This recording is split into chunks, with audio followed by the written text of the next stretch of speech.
guy, and Jay says, "Hey, do you need some shoes?" And the guy said, "No." And Jay said, "No, really, I have shoes in my trunk if you want one." And he said, "Hey, brother, I like to feel the earth under my feet." Yeah, he said, he did, "Okay." yeah. But that's when Jay told me, "Yeah, I got shoes in my trunk, and after my shoes, if they're not really white anymore, I'm ready to unload them." Yeah, but I do that with white tees. I'm a white tee guy in the summer.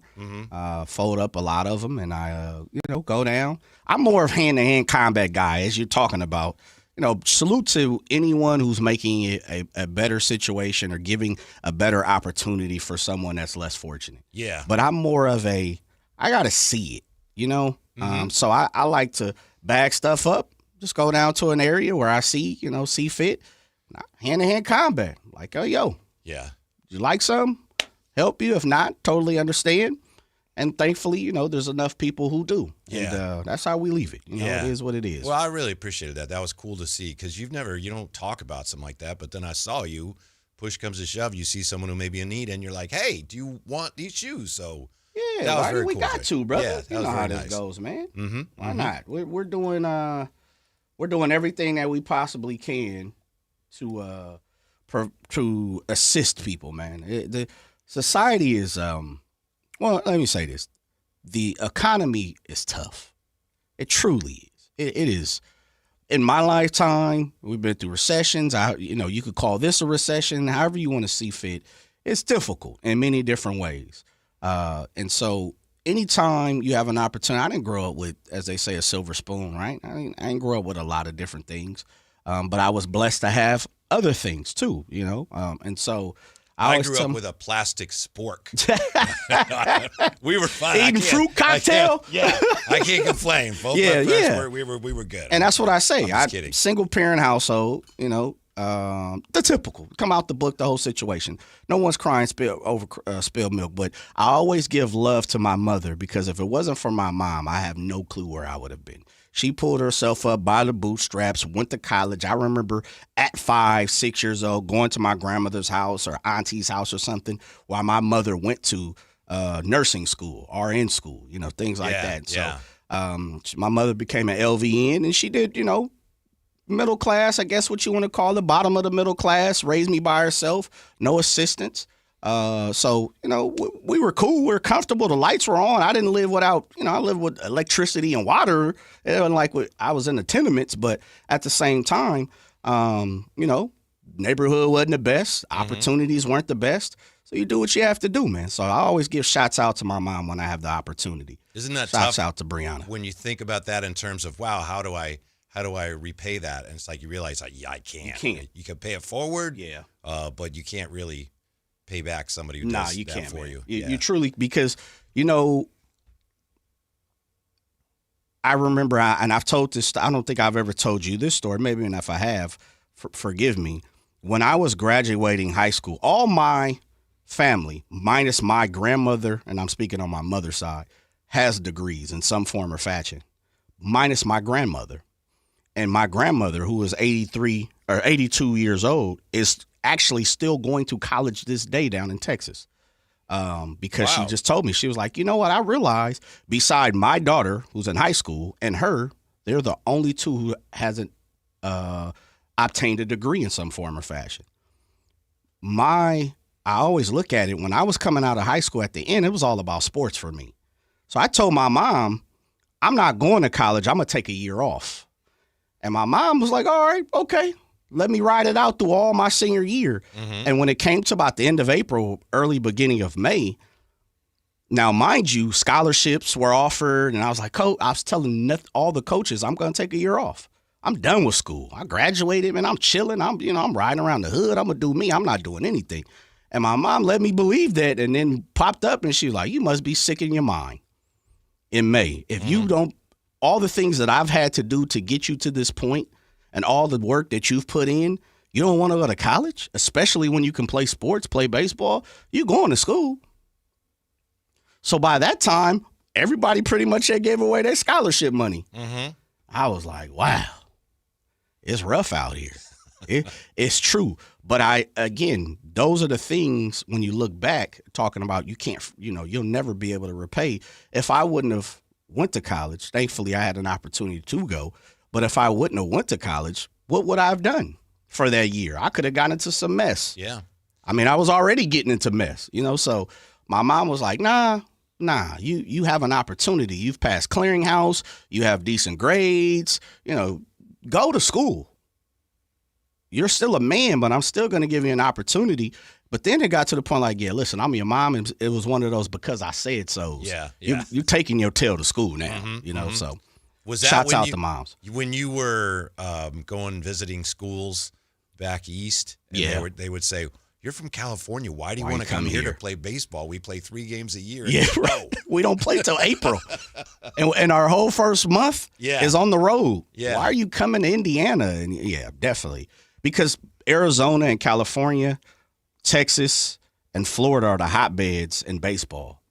And California, unlike football, California, Texas, and Nevada, which is crazy, are really like 3 of the huge – it was probably like the top 3 in baseball, at least when I was going to school. I haven't looked at the recruiting cycles these days. But, yeah, people – if you went to the East Coast or the Midwest, unless you went to the SEC at certain schools, people would question you. Why are you coming here from California and you have D1 potential? Yeah. What's wrong with you? What's wrong with you? Yeah. Like, why come to, Indiana?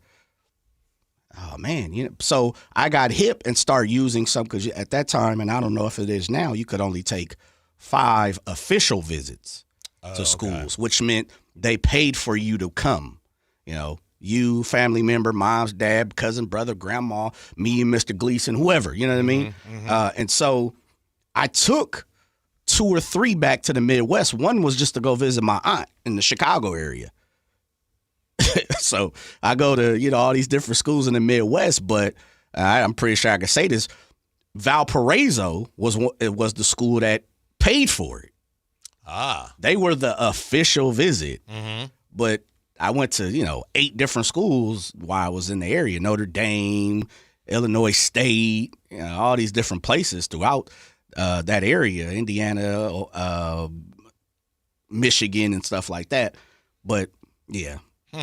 Interesting. Yeah. Yeah, I went back to the East Coast, and they were like, there's no way the coach told me, like, there's no way we have a shot getting you. What are you doing here? And I told him, whatever. Same thing. I went to a University of Missouri, and I also went to a HBCU there, Jefferson, and a couple of different places, like a few different schools in that area. And I walked in one with my mom. She had went to the Missouri trip, and she literally rented the car. Have you ever been to Missouri? Columbia, Missouri? I've only been to St. Louis. Okay. So we fly into Kansas City, I believe. And we're, driving and getting in. My mom's like, what is this about? She just stops and asks. And she's going with the flow. I'm like, what are you talking about, Mom? And she's like, there's no way you're coming here. I'm like, what do you mean? Like, why are we here? I'm like, no, I want to see the schools. And that was when I started to think, am I just picking some of these schools to see some of these places throughout the United States? Hadn't been to St. Louis, hadn't been to Kansas City at the time. Yeah. So you start doing that, recon. Yeah. Yeah. What was it about that place that triggered that in her? Like, I think just not having been to the Midwest, or the middle of the Midwest. It's like, oh, St. Louis Cardinals. Okay, I'll go that way. I knew I wasn't going to Missouri at the time.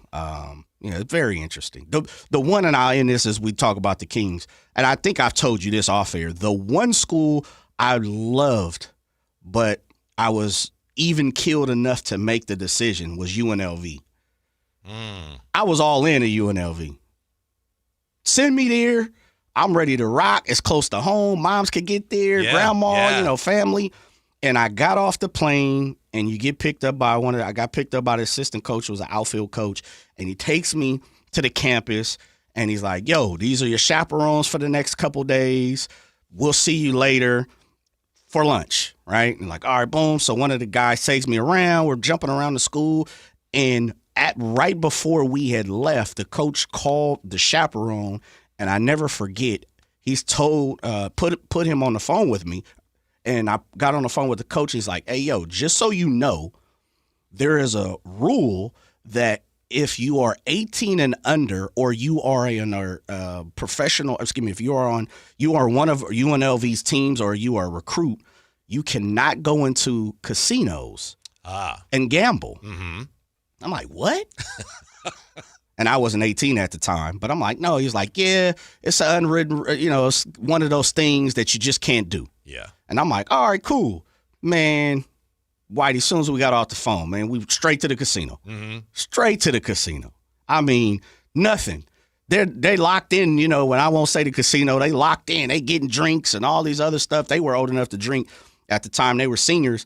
And I'm like, dang, coach just said we can't be here. He's like, man, forget all that stuff. We good. And then we went to 2 or 3 other places. And I was like, there is no way, because I hadn't been to Vegas by that time at 17 years old. There is no way if I come to UNLV, I would ever get a degree. I'll be out within 6 months. Mm-hmm. The very first night, I hadn't even met the head coach yet. I called my mom and said, yo, Mom, I love UNLV. She was like, oh, all right. Means I might have to get down there. I said, nope, put the brakes on it. Because I'm telling you now, as your son, and I'm getting down, if I come to UNLV, I'll flunk out in 6 months. I'll be back by December. She was like, all right. Wow. Hung the phone up. But I was all in at UNLV. And at the time, they had a decent baseball, program. And I was like, oh, man, I'll go rock and we could get it going. And nah. Just think how many other prospects like you make the other choice. And yeah, it's like, oh, I'm staying here. Yeah, that's tough, Whitey. Yeah. Because, coaches tell you anything. Yeah. I was just having a conversation with the great Antonio Ray Harvey. And we were talking about something. And he was at the press conference today, I think. He did not go. He did not for go. Sac Okay. State. Yeah. Watched it from afar on streaming. And but I was telling him one of the coaches that offered me a scholarship, I wanted to be in sports communication. And they at this school, they didn't offer that degree yet. But allegedly, it was coming into the fold to the curriculum. By the time I would graduate, it would be part of the curriculum. So I'd probably go 2 years, and then my junior, senior year, it'd be in a curriculum. You could get a degree in that. Yeah. Man, check this out. No way, no how. I looked at the school, and a couple years later, they never even offered the program at all. It's amazing, man. It is amazing. Yeah. It's crazy, but that's terrible. Completely different now. Yeah, completely different, man. Recruiting stories people should write books about them. It's different now, though. What's worse? I think there are some cases where someone goes to a school, maybe they're not an athlete, but they go to a school and they have a major, and then after they're there a while, the school gets rid of the major after they've already been there as part of it. Yeah. Yeah. What do you do then? I know. Yeah. It's like you're stuck. Yeah. I've had some people go to school and it was accredited, and right in the middle they were getting, reevaluated for accreditation, and they go there for school, and then, 2 years in, the school doesn't get reaccredited, and you're stuck. What am I doing? Yeah. Got to jump ship or figure it out, or, because I think, and I don't know all the rules, but I know once you become unaccredited, if that's a word, you have to go through a process. It's a little more difficult to be reaccredited again. So, it takes a little more than I think a year or two. So if you're in the middle of your studies and that school loses the accreditation, what do you transfer? Mm-hmm. Get a degree ain't worth nothing? I'm sure they give you a full refund. Pass or fail? Yeah. Antonio Ray Harvey talking about Valparaiso has a serious collegiate baseball program. Yeah, they were definitely one of the best Midwest schools at that time. WDRK, man, they got too much. 1967, Lincoln University, absolutely, in Jefferson City, which is a historical HBCU. Oh, okay. A couple hours out of Columbia, Missouri, which is where University of Missouri is. Went to Lincoln, went to Columbia, went to St. Louis U, went to a bunch of schools around that area, Oklahoma State, Oklahoma, places like that. So you ended up in Texas, right? Yes, yeah. And then Texas Southern University on the way out, alumni. Yeah. So it's plenty of, like Jerry Reynolds talks about, I'm pretty sure there's got to be a recruiting book somewhere, like someone who's written about being recruited at sports. And I can only imagine what football or basketball recruitment looks like. I'll tell you, Jerry Reynolds, at a high level. Yeah, not a recruiting story, but this was when he was with the Kings. I'm sure he has incredible recruiting stories, but he was with the Kings, and either he didn't tell me the player's name or I forgot it, so I don't know the player. But there was a prospect that the Kings were thinking about drafting, so the Kings have him come out to visit, and Jerry picks him up at the airport, and they're driving around, and the guy says, "Man, there's a lot of California license plates around here." Jerry says, "I don't want to tell him, hello, you're in California." You in Cali? And they thought, maybe he's not the guy. Maybe he's not the guy that we want to draft necessarily. The guy was like, "Whoa, look at all the California license Bro, do you plates." not know where you at? How does that happen? I don't know. Man, I don't know. Did he tell you the name? I don't think he did. Either he didn't or I can't remember it. And I wouldn't say it if he did, but I don't think he told me. Yeah. Really? Yeah. Man, I might have to text him, like, who was that guy? Because I would like to know. There's a lot of California plates around here. Yeah.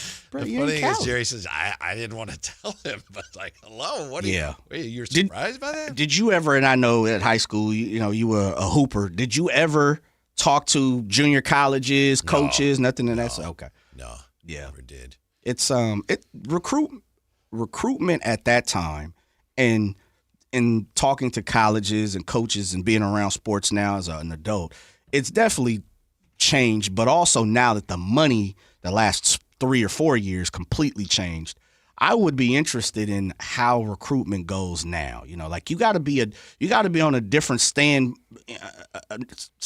making different statements now compared to when coaches and schools had pretty much all the power when I was coming around 2000s, right? Mm-hmm. Now it's like, no, the player has all the power. So what type of statement are you making to some of these recruits? How are you even getting some of these guys on the line now if we're not talking about checks and money and, assets? It's crazy now. You should go to Texas, and what'd you say, Texas Southern? Mm-hmm. And you should say, in Houston. I want my NIL money retroactively. The retro? Yeah. I think they'd probably laugh. Like, and UT's got one of the biggest endowments in the world, man. Uh-huh. They caked up. They are literally money driven. Be interesting what some of those guys are getting nowadays. It would, yes. Yeah. Like just the 50th person on the baseball team, the 50th person on the football field. Yeah. Like, what are you getting? Because if you go to UT as a football guy, you're all 4 or 5 stars. Nobody's really trickled through there and, he worked his way. Like, nah, this ain't, I won't say another college, but this ain't a small school. You have to be somebody, right? For the most part, got to know somebody connected. Nah, hey, please, man. Stop it. And if it is, it's because you have the money to pay for it and we want to keep the scholarship open. They maneuver their ways through. Mm-hmm, mm-hmm.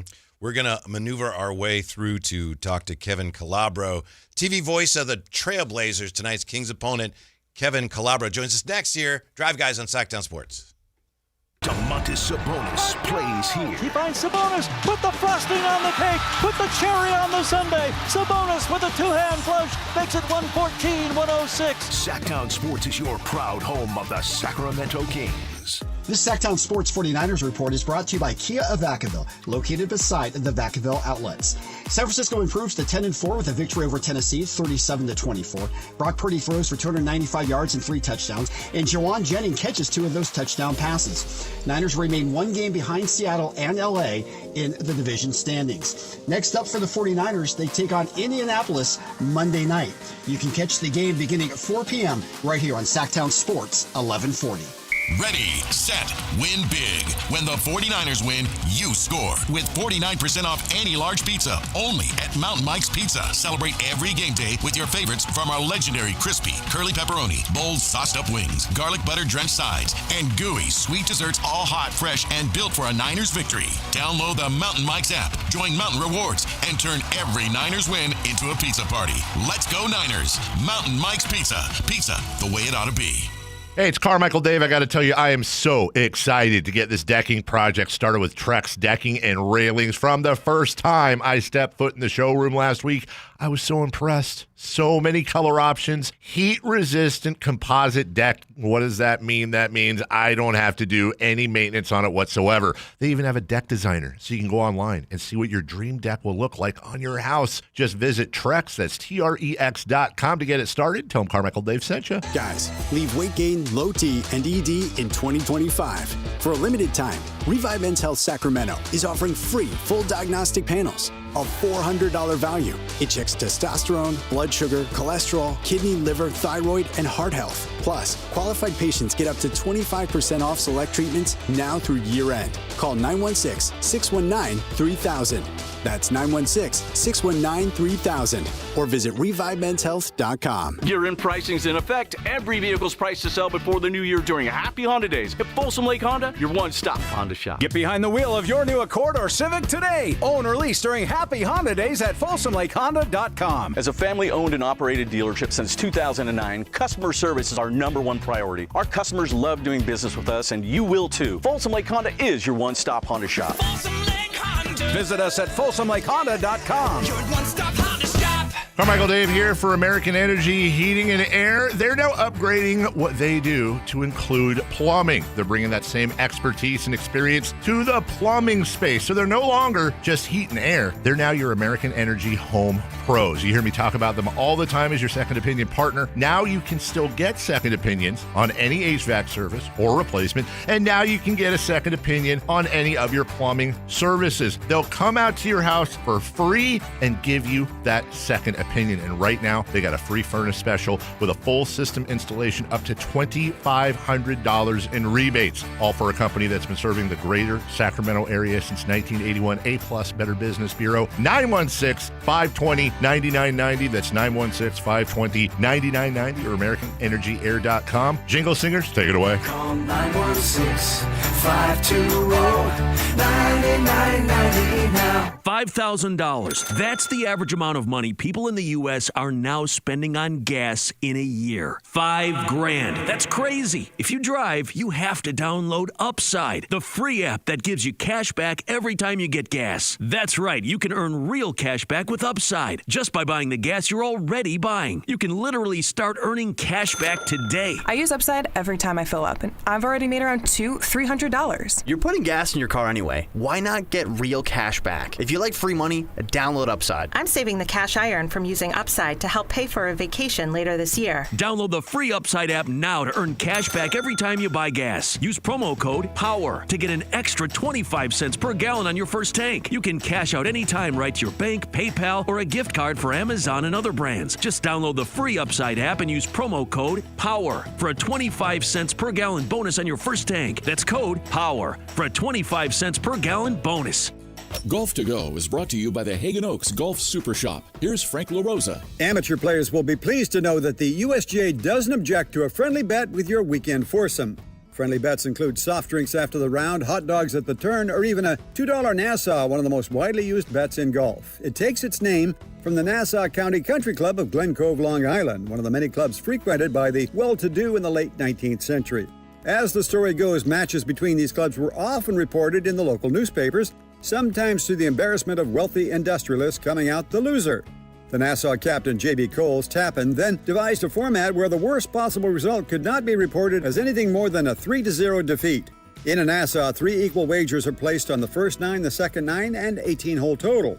A $2 Nassau is sometimes referred to as a 2-2-2 bet. Some play better with a bet to keep their attention, others are nervous at the thought of losing. Whatever your choice, golf is a game, have some fun. That's your Golf to Go. I'm Frank LaRosa.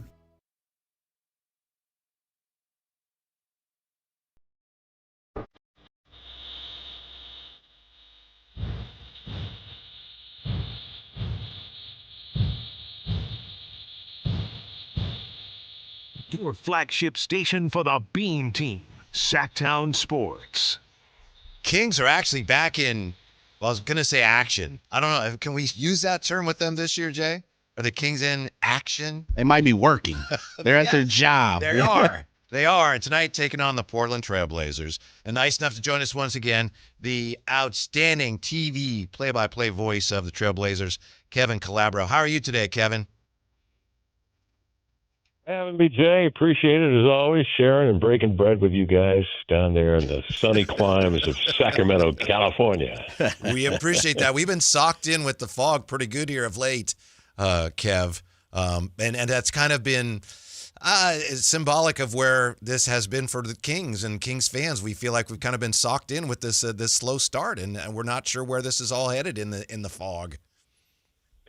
Yeah, well, I've seen this act before. We've kind of struggled with that here in Portland the last 3 years, and suddenly we're starting to see a little bit of daylight, and I think a path forward for the Portland Trailblazers.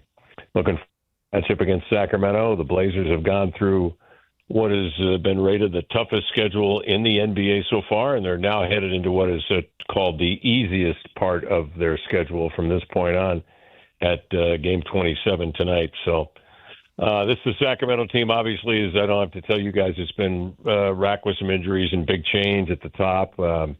I guess Levine out tonight, Sabonis out as well, and then our good friend Drew Eubanks is on the sidelines also. So chance for the Blazers to use some big front lines against the Sacramento team. It's really been vulnerable to giving up a lot of points in the paint. That's something that the Blazers do extraordinarily well. Led by Denny Avdia, who's having an all-star year this year. Remember, fans get to vote, media gets to vote, players get to vote, all for the starting five on each all-star team. So we're really pushing Denny Avdia just to make that team. They're going to that international format this year, where they've got the 8 international players and then 16 from the U.S. And there's an outside chance that Denny could make that squad. But, I mean, he's averaging nearly 26 a game, 7 rebounds, 6 assists a contest, in his 6th year. And it's just really been a great story for Portland this year, without question. So Kevin Calabro, nice enough to join us. Is it possible, if not maybe even likely, that Denny Avdia is becoming that foundational piece that the Blazers can build around going forward? Oh, yeah. I don't think there's any doubt. It's a great way to put it. Because of his youth and because of his contract, he's going to be around a while. He's been the only Blazer to play all 26 this year. The Blazers have been racked, obviously, with injuries. Scoot Henderson hadn't played a lick this year, still out with the hamstring. Shaedon Sharpe has missed some games as well. He's missed 4 or 5 ball games.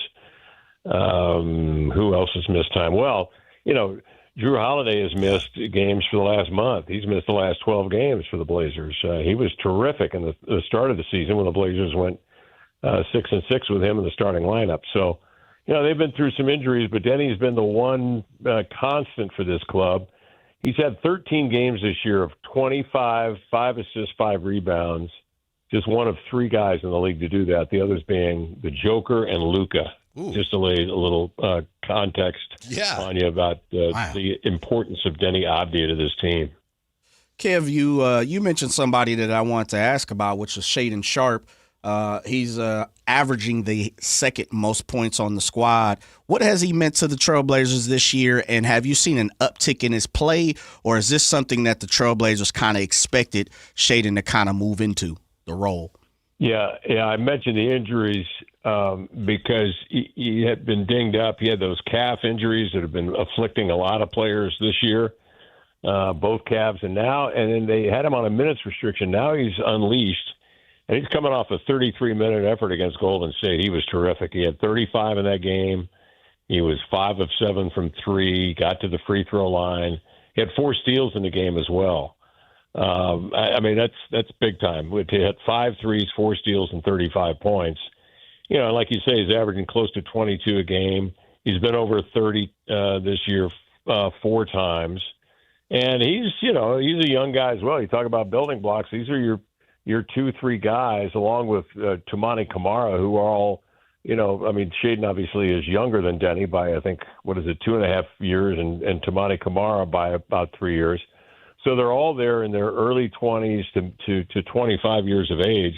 Those would be the 3 guys you're going to build around. And then Donovan Clingan, is in his 2nd year. And Donovan's averaging 10 points, 10 rebounds a game, number 1 in the league on offensive rebounds. He's healthy and ready to go tonight. And he's going to be a huge factor against the Sacramento team that just is obviously light up front with Sabonis out. Mm-hmm. Kevin Calabro is our guest. And you talked about it, Kevin, when we began our conversation. The Kings looks like are probably entering some manner of rebuild. And we know that it's been 5 seasons now since the Blazers have had a winning record. They scratched and clawed to 36 wins last year, of course. How has it been for fans? Because, Kings fans now are kind of entering, we think, this period, and fans aren't sure how to deal with it. And you guys have been through it. Looks like maybe you're coming out of it. What has that been like for Blazer fans?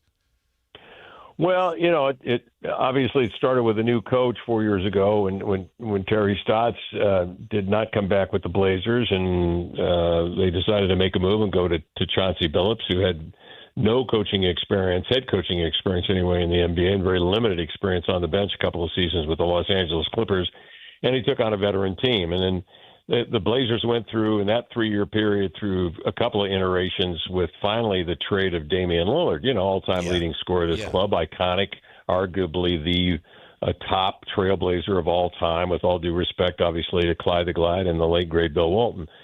So that's the transition the Blazers have been through. It's not been an easy one. As you mentioned, they've taken it on the chin, particularly the last couple of years. It was 2 years ago they lost 21 of the last 23 games. There was a season here the last 2 years where they lost twice by 60 or better to Miami and to Oklahoma City, and multiple games of 30 or better, I think, set an NBA record. So that's what the Blazers had been through. And then last year they decided when they were in February, we're starting to play well, and we're one of those teams nibbling at one of those play-in spots to kind of just hold pat and play for that. And they really came on strong last year. Denny Advia had a terrific March and April. It was unstoppable, and he obviously has built off that momentum, and so has the club. And so that's where they are now, a team that's, 10-16. And I think, as I mentioned, coming into a schedule here that they feel is advantageous to them, a lot of home games. They've already played 16 home games this year. Now I think is their opportunity to get one of those play-in spots, and that's where they're headed. So it's a tough, rough process. There's no sugarcoating that, particularly in small markets like we are in. Kev, you mentioned Scoot Henderson, somebody that I've been enamored with here, of course, going back to the G League Ignite. How close is Scoot to bouncing back here for Portland, and what role do you see him playing moving forward? Great question. Don't know. Don't know what the timeline is. 3 weeks ago, they were going to evaluate in 2 weeks, and presumably the evaluation has occurred, but we haven't gotten any news from them. So we'll see. He has been doing the individual workout, which does not involve any kind of high-impact explosive movement at all, because he's coming off a hamstring tear that did not require surgery, hasn't required surgery. And so that's a very delicate process. But, look, third pick in the draft 3 years ago, right behind Brandon Miller, he figures prominently in the Blazers' plans. The fact that the Blazers took him in the draft may have been one of the reasons that Damian Lillard was looking to move out, and the Blazers were looking to trade him. So he figures prominently in the futures of the Blazers, and it's just tough that they've not been able to give him an accurate evaluation. Last year he was in and out of the starting lineup, and the year before that, obviously, he was kind of the understudy. So it's been difficult for Scoot. He's a guy that's got a great attitude, though, and I think the way the Blazers are playing, the way Tiago Splitter, the acting head coach, has them playing, they're going up tempo, they're running, they're pushing the ball into the paint, they're then spraying it out to the three-point shooters, and then defending actively and switching a lot. Scoot's a big guard. His huge hands, very athletic, very powerful at getting to the rim. Had some difficulty finishing the last couple of years, but I think that he would fit beautifully into this type of system. So it's been a difficult process for him, and from the coaching and training standpoint, they just have to preach patience, and I think people here in the market have patience, and the organization does. And the upside is we got plenty of basketball left, and that's why they're not rushing to get him back on the floor. And Kevin, we'll let you go on this one. Whoever makes the NBA schedule is a genius because today is National Twins Day, and we have Keegan against Chris Murray. Oh, wow. Yeah. How Did about not know it was National Twins Day. Amazing. Yes. So tell us about Chris and what kind of strides he's made with the Blazers this year. Well, Chris I was just looking today, he's averaging 25 minutes a night, which would be just blow away his previous career high. He's in his third year. He averaged 15 minutes a game last year. So he's getting a lot of run. There have been a number of injuries. Chris has stepped in beautifully. He's actually started 3 of the 24 games he's played this year. He's not shooting the three well, just like his brother. I mean, Keegan had been shooting it very well in the first 3 years of his career. But this year he's shooting 26. And his twin, Chris, is shooting 26% on 2 attempts a game. But he does so many other things well. He defends well, multiple positions. He's long. He's switchy. He's 6'8". He's averaging 5 points, 4 rebounds. He's getting a steal a game. And he's just a great guy to be around, a really classy guy. He's very, very quiet, unassuming, and basically he doesn't have an ego. He's a great kind of player you want to bring off the bench or start because he's always ready to go, regardless of what kind of role you want him to play in.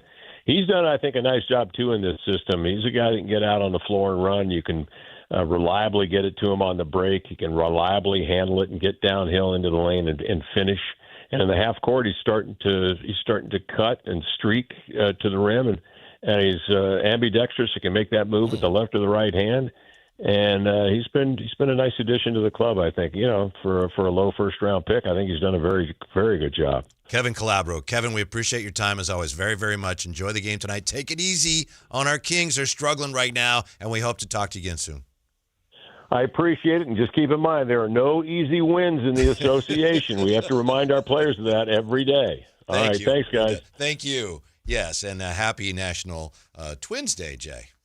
I had no clue until you said that at the end of Alan's show. Yeah. He had mentioned that, and since Alan said it, I had to look it up, confirm it. Oh, Alan said it first. Yeah, because I figured he's probably getting it from Evan Sittery or something, so I better make sure. It's probably been aggregated, but he's right. He's on money. He's on the money with that one. Been aggregated. Yeah. When we come back, did the Kings pick the wrong year to tank? Back with that next, Sactown Sports. On the move? Got somewhere to be? Take Sacramento Kings basketball with you. The Sactown Sports app will let you stay connected to your passion. Never miss a moment of Sacramento Kings basketball with the Sactown Sports app. This message comes from Viking, committed to exploring the world in comfort. Journey through the heart of Europe on an elegant Viking longship with thoughtful service, destination-focused dining, and cultural enrichment on board and on shore. With small ships that bring travelers closer to the destination, there's more time to explore. And every Viking voyage is all-inclusive, with no children and no casinos. Discover more at Viking.com. CVS Health supports people in the moments that matter, from picking up a prescription to connecting care. With nearly 5 million daily interactions and serving 185 million consumers and 1.5 million healthcare professionals, CVS Health holds a trusted place in healthcare. By simplifying care and improving health, we're helping people get the care they need. Learn more at cvshealth.com/investor day.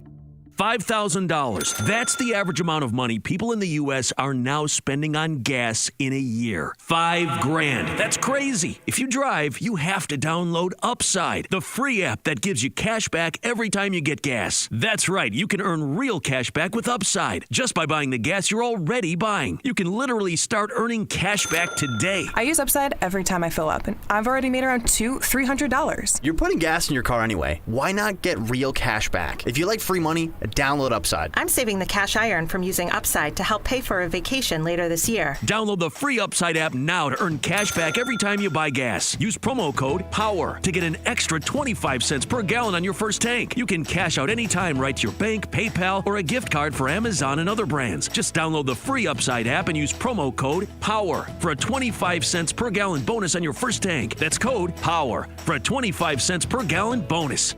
What's up? We're talking to Chad Hoblet of Hoblet Dodge Chrysler Jeep Ram in Woodland. What's happening for Hoblet's Wrap the Year Up sales event? This time of year is all about hauling the family around, and there's no better way to do it than in a brand new 2025 Jeep Grand Cherokee. It's one of America's favorite SUVs for a reason, and right now you can save up to $10,500 off MSRP and no payments for 90 days. That means no payments until March of next year. Oh yeah, that's the one with all that extra space. Even more important this time of year. They really are a treat to drive, and everyone I know who's driven a Jeep Grand Cherokee has loved it.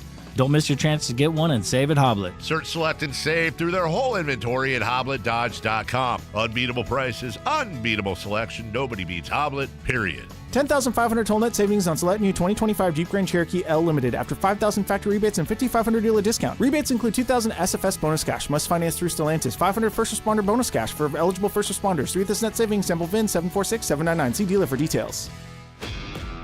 This is the story of the one. As the purchasing manager at a manufacturing plant, she knows the only thing more important than having the right safety gear is having it there when you need it. That's why she partners with Grainger for auto reordering, so her team members can count on her to have cut-resistant gloves on hand, and each shift can run safely and efficiently. Call 1-800-GRAINGER, click Grainger.com, or just stop by. Grainger, for the ones who get it done. Donate 5 canned foods this month and get a free furnace tune-up or electrical safety check from Maverick Electrical. Book now at callmaverick.com. Limited appointments, restrictions apply. Give to get with no gimmicks. Stay up to date on Sacramento sports. Join the Sactown Sports 1140 newsletter. Visit SactownSports.com.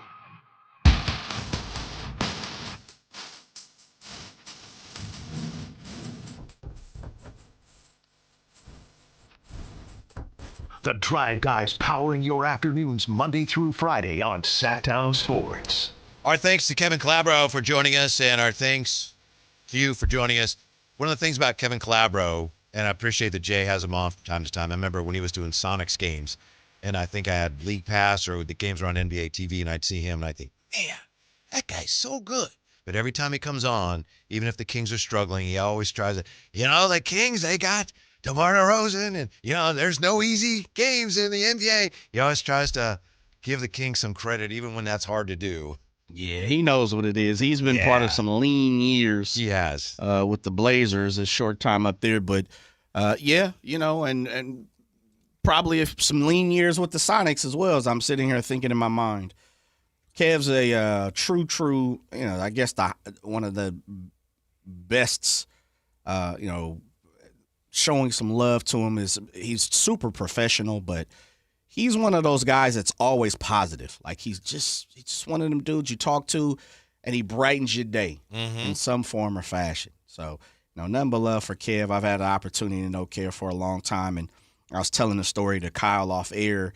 I remember reading about Kevin saying he was not going to OKC. He was I done. remember that too. Yeah, like Sonics are leaving. I'm here. Yeah. That's part of my fabric. They can go, but I'm staying. But I'm here. And connecting with Kev later on in that, when I became a professional, and I remember having these conversations with Kev, and he was just like, at one point in time, I thought it was over. Like I wasn't going to do any more play-by-play, and I'd done my time, been around the game for a long time, and Portland gave me a shout, and it made sense. So got back into it, and he's like, I missed it, too. And I always remember, I can see his face telling me that in person. Like, Jay, I missed it. I really missed it. So, nothing but love to Kev. Yeah. Nothing but love. There's some great ones. Mark Boyle with the Pacers is a great one. Yes. There's only one Love G-Man, Mark. though. Oh, come on now. Yeah. Come on now. 339-1140, 1-800-920-1140. It will be lit in Sacramento. Skip has been hanging on. Hey, Skip, how are you? Happy holidays. What's up, fellas? Happy holidays to you. Real quick, Kevin Calabro, and I had the opportunity to tell him this when I lived in Seattle. He's the reason I enjoy NBA basketball. Wow. Because the spirit of St. Louis moved when I was 8 years old. Mm-hmm. And I was not to be a Kansas City Kings fan or a Chicago Bulls fan. But then I heard him when I moved to Seattle and fell in love, dude. So shout out to him. But Jay, real quick, Lincoln University. So I had an opportunity to take a recruiting trip there for football. I graduated high school. I ended up playing up the road. on the other side, north of Missouri, University of Missouri, because Lincoln is south, at a small school called Central Methodist College. And the funniest thing, you talk about a recruiting trip, I'm up there. It's this dude, JUCO player from Florida on the trip with me. It's like 4 of us. We go to the parties, they partying. Yeah. This fool got drunk and stole a police car. On a recruiting trip? Recruiting trip. What? On the trip. On the trip, dude. Dang. So, there you go. Recruiting stories, yes. Man, somebody else called and they dropped, but I guarantee if you are a recruit, you've been blessed to be at a high level in any sport, Skip, and you can attest to this. I think we all have one or two stories was like, yo, the recruiting is amazing, but this is what I'll remember. Yeah. Right, exactly. So that was, I'm going to date myself, that was 1986, and I still remember that clearly. I will never forget that. Yo, fellas, y'all have a good day. Thank you, Skip. I knew Skip was a St. Louis guy. I didn't know he used to cheer for the Spirits of St. Louis of the ABA. Dang. Yeah. That's dope, though. Yeah. That's nice. Real quick, I just wanted to see what you thought of this. I'm going to make the argument right now that the Kings have chosen the wrong year in which to tank. Okay? What? Yes. Did you not hear? Who did we have on yesterday? I forgot already. Bobby Marks. Did you not hear Bobby Marks say that this is supposed to be, this draft class could be legendary? That's the argument to tank, but let me give you 4 reasons why this is the wrong year to tank. Let's hear and it. that is a strong argument. I get it. There's some great players there. One is you've got lots of veterans on your roster, and you can't trade them, right? Now, maybe there are some trades that are very close, but it appears everything we're hearing, not from the Kings, although, Scott Perry did say, it's not easy to do. It takes 2 to tango and all of that. But if you've got these veterans and you can't move them and everything you're doing is on hold because you can't move them, maybe they should have just kept them this year and see what they could have done this year with them and then wait for things to clear out next year. So that's my first point. Secondly, the path to the play-in, and I'm not going to play this game. The Kings are really this far out. They're this close. But it is true. The path to the play-in is smoother so far this year than it's been in a long time. Kevin Calabro mentioned it. The Blazers are, 10 and 16? They're right there for the 10th spot. They're not in the 10th spot, but they're right there. So it would be, if you had a decent season, the play-in is very attainable. Things can change, still a long way to go, but it doesn't look like it's going to take, 46 wins just to get into the play-in. Thirdly, if you make a play-in run and you don't get to the playoffs, you get a lottery pick anyway. And I know you don't get a very high one necessarily, but, we're going to try for the play-in. What happens if we don't get it? You get a lottery pick in this rich lottery, Jay. And then fourth and finally, if you're trying to win and you're able to play halfway decently. And I think this train has already left the station. I don't think you can come back now on it, but you don't turn off, 60 to 70% of your fan base just stops showing up, So I think it's too late now to do anything about that. But as I look at that, and the main thing is that has me thinking about it is they've got these guys they're trying to move, and it looks like they might not be able to move them. Maybe they should have just kept them, and this year should have been we're going to win as many games as we can kind of year. It's too late now. I think that's where they're at, though, isn't it? We're trying to win as many games as we're at and let the cookie crumble. That's a good Chips question. fall where they're made. I know today the roundtable was on with Alan Stiles, and the roundtable with Alan Stiles. Oh yeah, okay. I thought I've heard of that. The guy. aggregation sensation. Yeah. But Brendan said, I think they are still trying to. Obviously, the players are trying to win games, and it's possible that. Well, that's the discouraging thing. If this is true, maybe that was the plan, and they just haven't played well enough to win any of these games. But I think at this point, like I say, now you're so far down this road, and you're 6-20. I don't know that you can reverse course, but if you can't trade some of these guys, Jay, maybe you could have seen that coming, and maybe just next year things will be.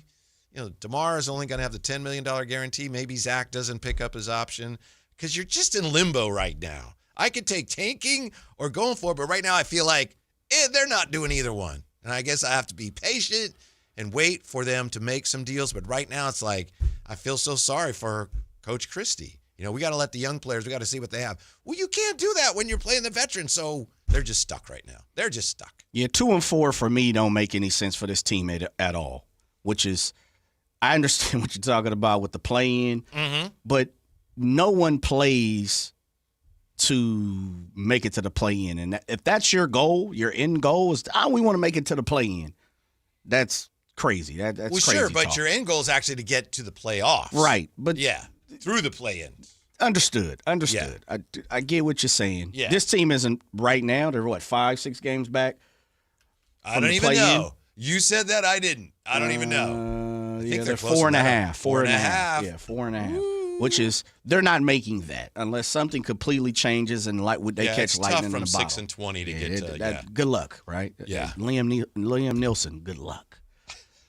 The fourth reason, that's been done. You play to win. Like, from the first week of the season, you could tell this team wasn't going to be notching a lot of W's in the column. And so, number one, I get it, and I think that's where they're at.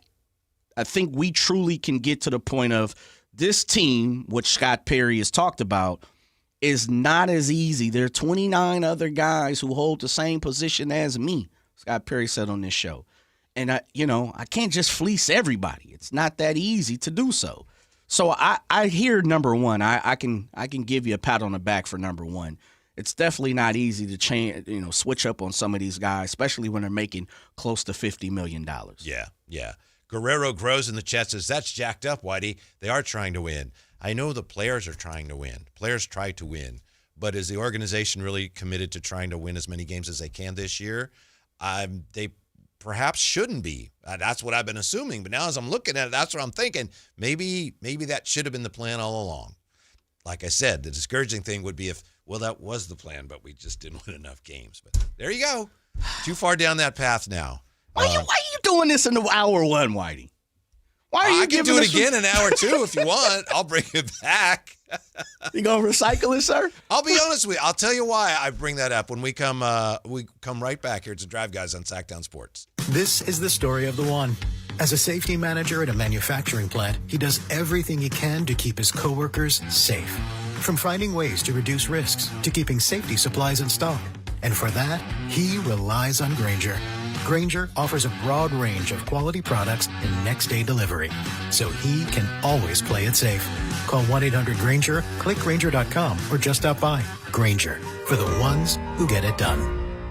Just announced, Stockton Honda has been named #1 of California's best car dealers in 2025 by USA Today and Statista. This prestigious award is based on thousands of customer reviews and recommendations, ranking dealerships for service, value, and satisfaction. Out of hundreds evaluated, Stockton Honda is proud to be #1, recognized for all-around excellence and commitment to our customers. Visit Stockton Honda, where reputation meets the road. Anytime, anywhere, it's all here. StocktonHonda.com.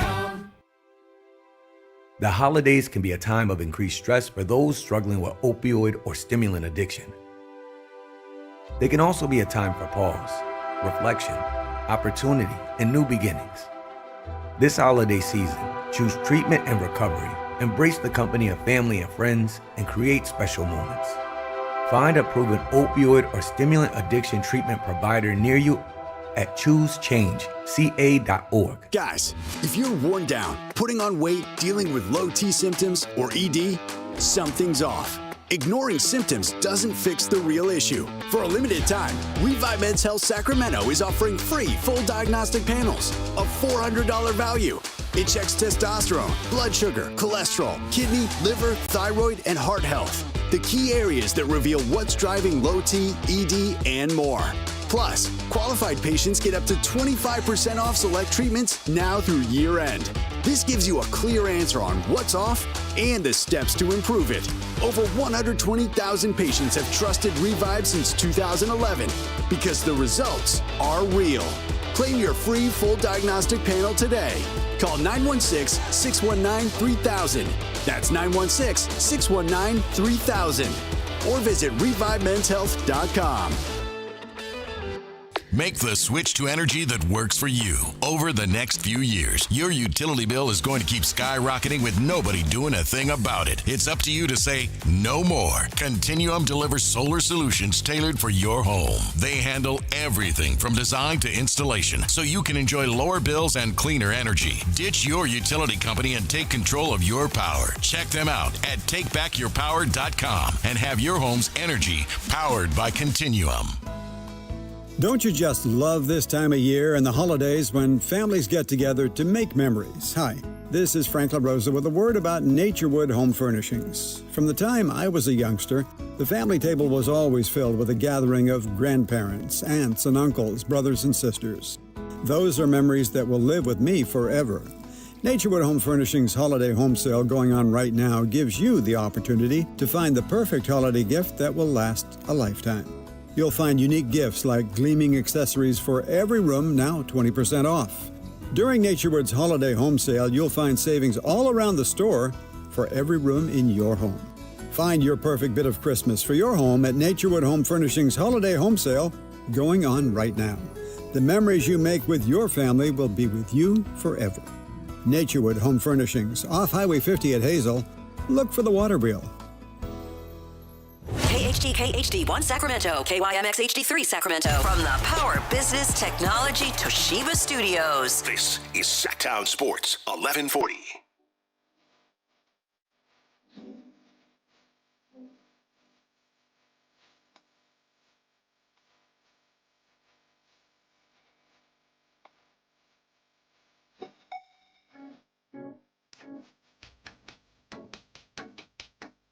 Live and local, it's the Drive Guys. Watch the show on youtube.com/Sactown Sports 1140. Or listen on the Sactown Sports app. Kings taking on the Trailblazers tonight, and I just made the case, much to Jay's dismay, that the Kings may have picked the wrong year in which to rebuild, tank, however you want to put it. And Jay asked, why are you bringing that up now? And I'll tell you, it's a good question. But just some of the comments here in the chat. Campio says rebuild, tank, sucks. Gavin says what sucks is not rebuilding and still being terrible. And he also says the Kings have been bad for too long. Let's get it right this time. Stretch Bergmeyer. Have you seen their Stretch Bergmeyer around here? What? TR_Stretch Bergmeyer. Every year the Kings are rebuilding. So here's why I brought all this up. Honestly, Jay, I was thinking of, okay, the Kings are playing tonight. What are we going to say? And for years, and typically in this situation, is you look at the other team, you spend a little bit of time looking at them, and you look at where the Kings are, what's going well for the Kings, and how do they match up, and what do the Kings have to do to win the game. And right now, it just seems like that's not what we can talk about, because it's just not, the stakes aren't as high, and people aren't as involved in that. They're not as invested in that, the game to game and what goes into each game and what happens after the game and what the coach says and what they got to do better. Right now, everything's just kind of, I think they're just going to get younger. So to be honest, I was thinking, well, what can I say about the game tonight? You don't want to go down that well-worn path and then have people go, it doesn't matter. So I really have been thinking about all the veterans on the team that they appear to be, it's probably not fair to say stuck with, because there's a long ways to go. The deadline is not till February 5th. So I know part of this is I'm overreacting. You got till February 5th. If they don't get anything done by then I think this will be something I'll revisit. But that's why I brought it up. Just looking at this thing and where it is, and wow, they seem kind of stuck right now.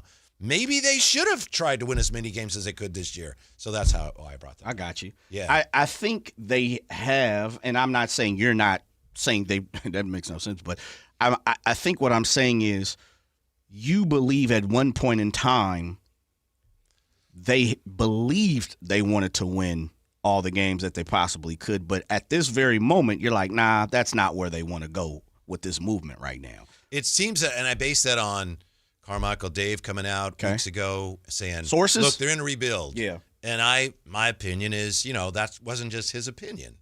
Well, got it from somebody. Yeah. And then we also have,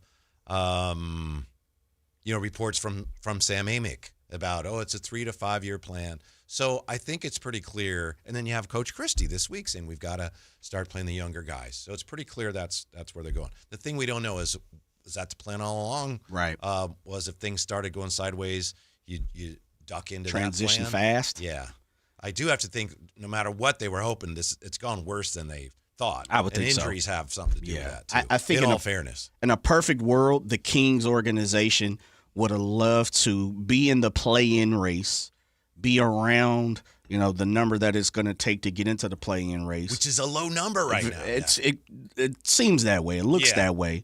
And let's just call it 40 wins. Just say 40 wins coming into the season. They want to be around 40 wins, which sounds like craziness at this point.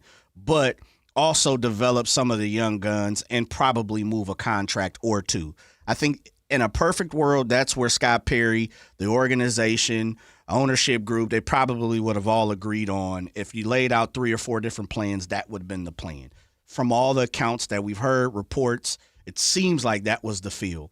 They're not going to accomplish the goals of winning and probably making it into a play-in, which gives you an opportunity to get into the playoffs, unless, again, they catch lightning in a bottle. Yeah. But I would also, and this is going back to the very initial reason why you were talking about this, is you're saying that's not a reason to tank. That's not a reason to rebuild. And I'm like, no, it's kind of one of those things we talked about last year. And Coach Christie said it's really like flying a plane and trying to fix it in the air compared to be on the ground. And I think that's what the Kings would like to do. Part of that, though, is like, yeah, we know, keep the same analogy, we might not be paying top dollar for the best pilot. We might, someone who's went to pilot school, kind of young, got to grow into this, maybe unproven, experience is not there. We'll rock that way. Compared to, we're going to pay the top-notch dollar to, someone who's been around for 30 years and probably seen it all. For me, that wouldn't deter me from tanking. Mm-hmm. That wouldn't deter me from, not trying to get younger, have a youth movement, and maybe look at some of these guys in the draft. And for me, that's 2 and number 4, and you can, recount them again if you want to. Number 1 I think is organically happening, which is you're stuck with a bunch of guys who have some high numbers in salary. Yeah. Organically, that's just where we're at. Yeah. So that's really the basis of what I'm saying. If that's the case, and again, they've got weeks now before the deadline, but maybe it would have been more efficient if that's what you're already paying them to try to see what you could do with them this year. The process. Yeah. Been a little bit smoother. Yeah, I would think also if that's true that they can't move these guys, we'll know soon enough. Then I would have thought that they would have had a good idea that was the case, Like a guy like Zach LaVine, maybe they thought, well, based on things will change once the season starts. And maybe that's still true. Yeah. Maybe there are certain teams right now that are fringe contending. I think Toronto is perhaps a good example based on reports that they're 16-11 and they're waiting to see what are we going to be at the deadline. If we're still pretty good, maybe we go after AD or Sabonis. So I understand it. There's a lot about this that you just can't necessarily plan for back in the summer because you don't know where things are going to go. I get it. Rob M. says, sorry, Whitey. Most of those reasons I don't think are all that good. The goal is to win a ship, baby, a ship, not to get rolled in the first round at best. There goes another one. 209, give me a couple of realistic starting point guards for the Sacramento Kings next year who are currently in the NBA. And then this is pool guy Mark. Why else would they not be playing their youth? They're going for it. That's why they grabbed Westbrook and Schroeder. Sorry, Mr. Whitey from the 415. They will not be able to trade them, but keep them for another year. Tank again, back-to-back, number 1 picks in the draft, baby. Mm-hmm. TH and the EDH, Whitey, let's not shoot for the play-in like it's a goal. Come on. No, I know that. You try to get to the play-in because you can get through that to the playoffs. Which brings you up more money. Yeah. Yeah, more revenue, yeah. Which is what the ownership groups want. But I'll tell you, I think if there's anything out of the responses, I think that's an encouraging sign. And I know it's a very small sample size, but these are, after all, the smartest listeners and YouTube viewers in all of radio and YouTube. And it sounds like a lot of people now are like, yeah, this is not the most fun we've had as fans, but rebuilding/tanking is the way to go. Let's just do it right. Have we turned the corner? Have we turned the corner as a fan base and understanding that the wins are coming very far and few in between, and this team as we've heard from TH and a couple other people there, we're not trying to play to get into the play-in, albeit the final goal is to be one of the final 8. But have we turned the corner in recognizing and also realizing this team is not good, which I think we all can understand that, but I'm okay with rebuilding now. I'm okay with the tank now, where maybe 3 weeks ago I'm not exactly sure. I think now we're starting to, as a fan base, come around and say, well, the wins aren't there, so now we have to play for a purpose. We need a goal, to set for this season because playing in the playoffs is not that. I think you might be right. It sure looks that way. And again, small sample size and all of that, but I don't see one person responding by saying, yeah, that's it. We need to do that. Nobody's with me on this. Yeah, play in, baby. Let's win 41 games or 38 games. So I think early in the summer, it would have been more of a split.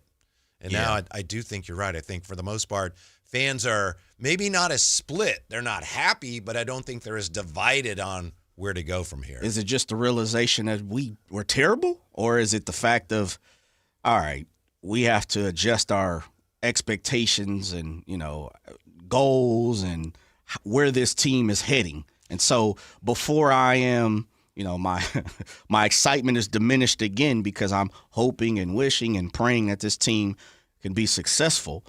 It's like, you know what? I'd rather temper my expectations down and just understand that this team probably is in rebuild mode or tanking mode. And if they're not, they need to be real with themselves and they need to, start to be in tanking mode or rebuild mode. My guess is it's like this for fans. Do you use shaving cream, Jay? I do not. Okay. Do you ever eat whipped cream? Of course. Okay. Sometimes I think the Beam team was a can of, we'll say, whipped cream. It was fluffy whip. Shake it up a little. Psh, oh, man, this is delicious, right? Psh, Dang, give me some of that whip. pumpkin pie. And then it got to the point last year where it's like, oh, man, it's watery and there's not that much gas left in it. And this year's like, this can is done. It's flat. There's nothing. We can't put any cream back in this can. Yeah, so it's time to toss it. We need a new can. Yeah. So I think it's just a realization is that Beam team era, whatever it was, I don't know if it was long enough to be an era, that's done now. Season. There's no reviving it. Right. It's there's things they could have done differently, and maybe things would be different than they are now. But here's where they are, and that Ready Whip is out, Jay. Yeah, it's done. Yeah, that fluffy whip is over. Yeah, it's definitely over. Yeah, it'd be interesting to get a survey going, and maybe we need to do one here at Sports 1140, and kind of see where fans' heads are, because just from what we get to see every single day, and we always appreciate the input on the chatto, the text line, and phone calls and via social network. Mm-hmm. I asked that question, are we turning the corner? Because I see a transition a little bit.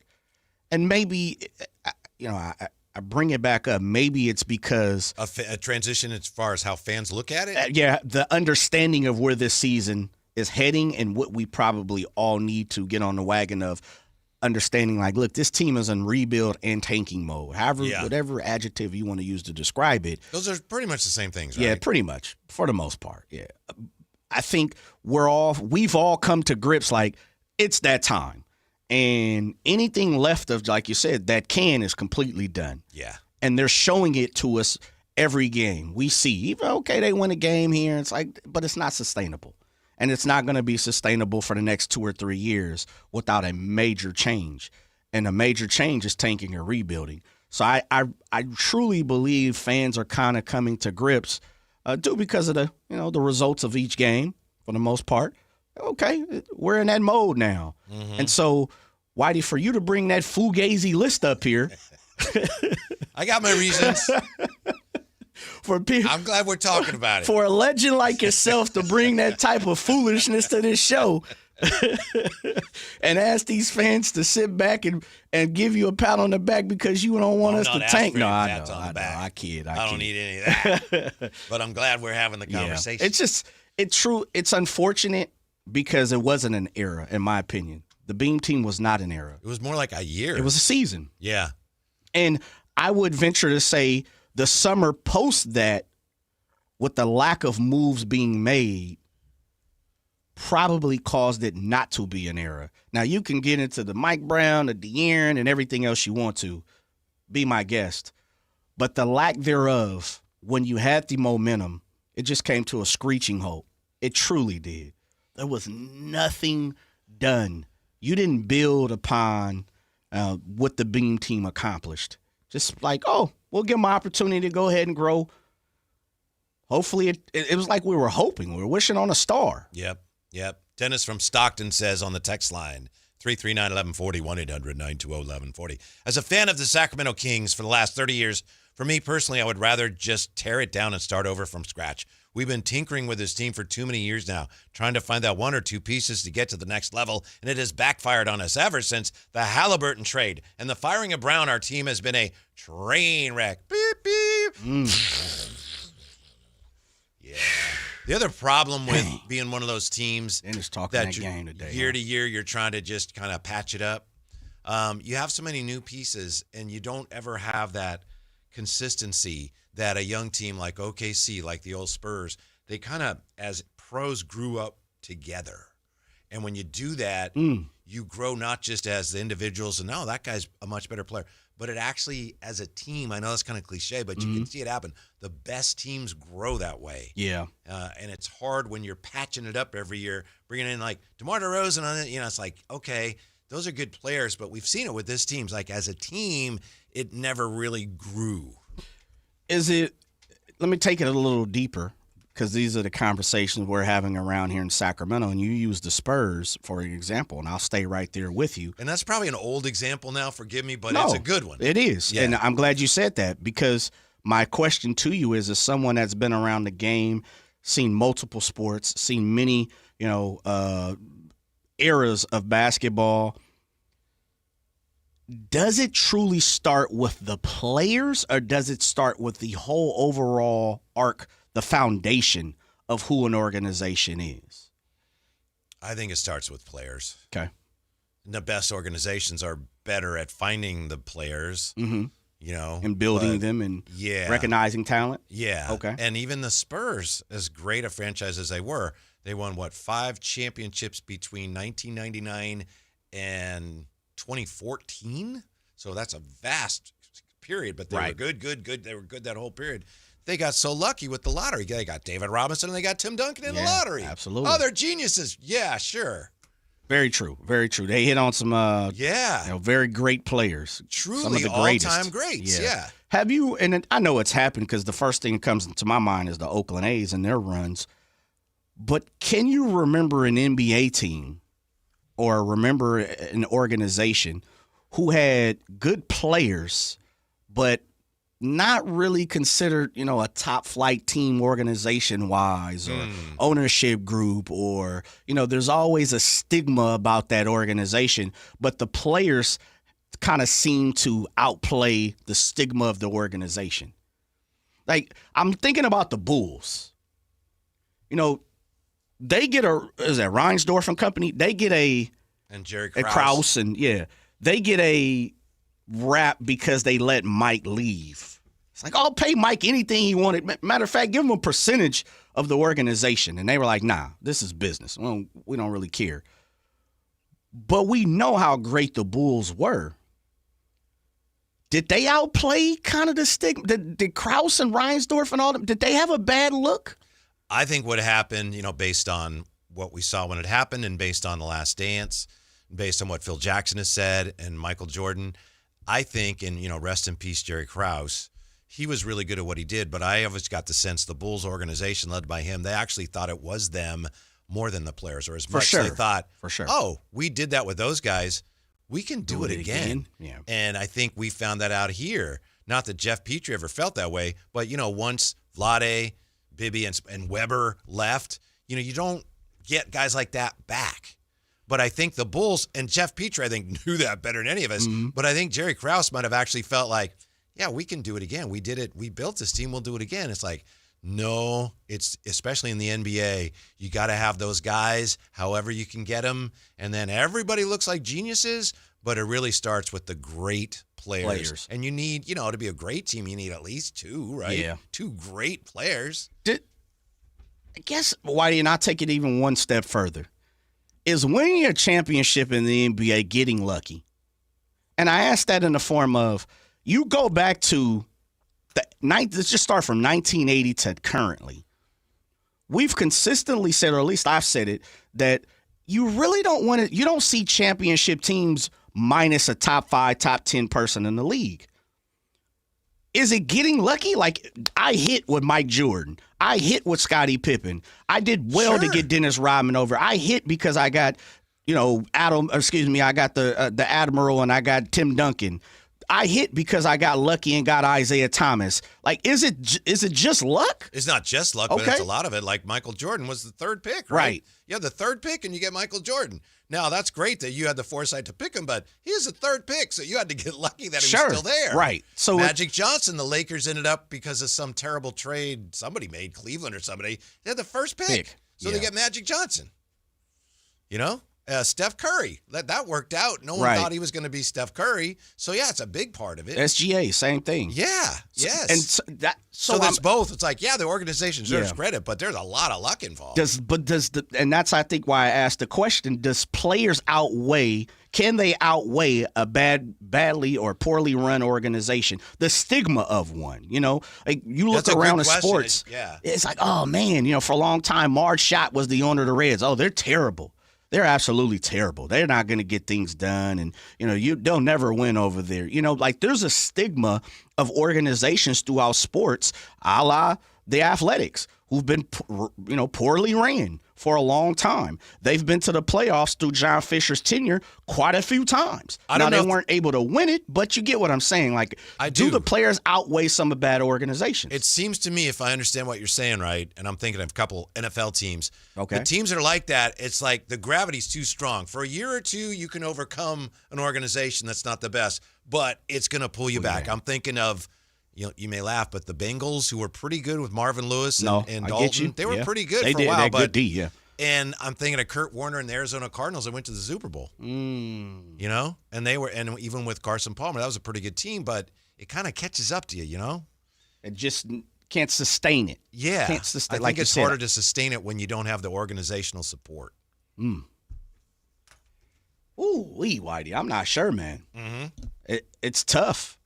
Because on one hand, we know luck plays a part in any championship. You could also say that's what happened here, Jay. The Beam Team. Exactly. The Beam Team. Whoever said that. I don't know who said that. Totally understand I think that's what they were talking about. Casper in here. Yeah. Right? Yeah.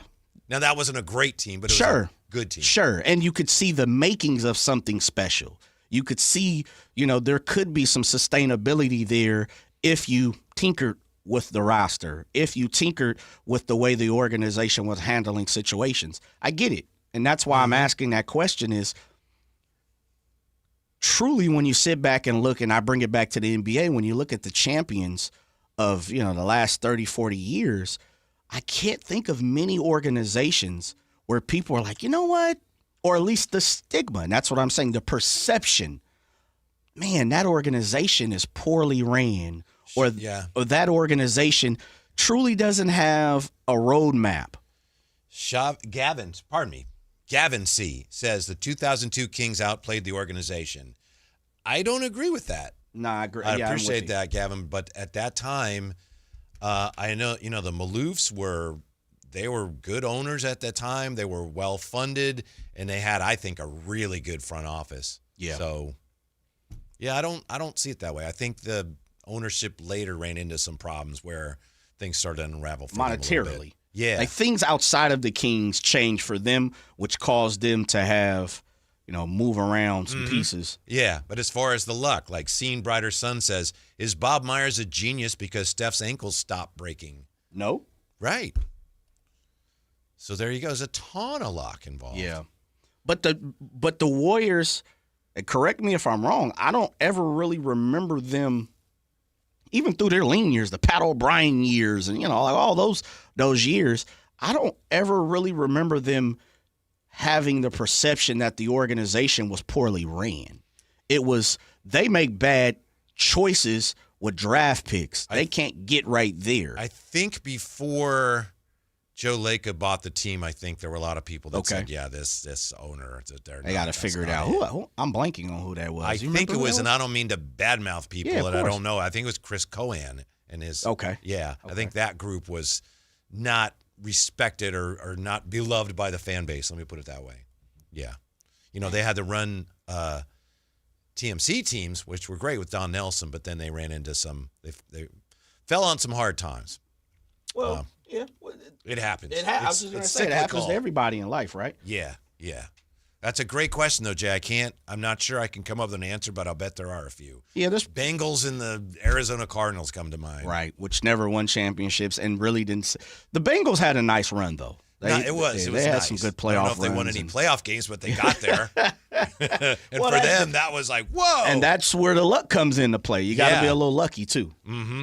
When we come back, who the Kings may want for Keon Ellis next, Sactown Sports. The Sactown Sports 1140 newsletter.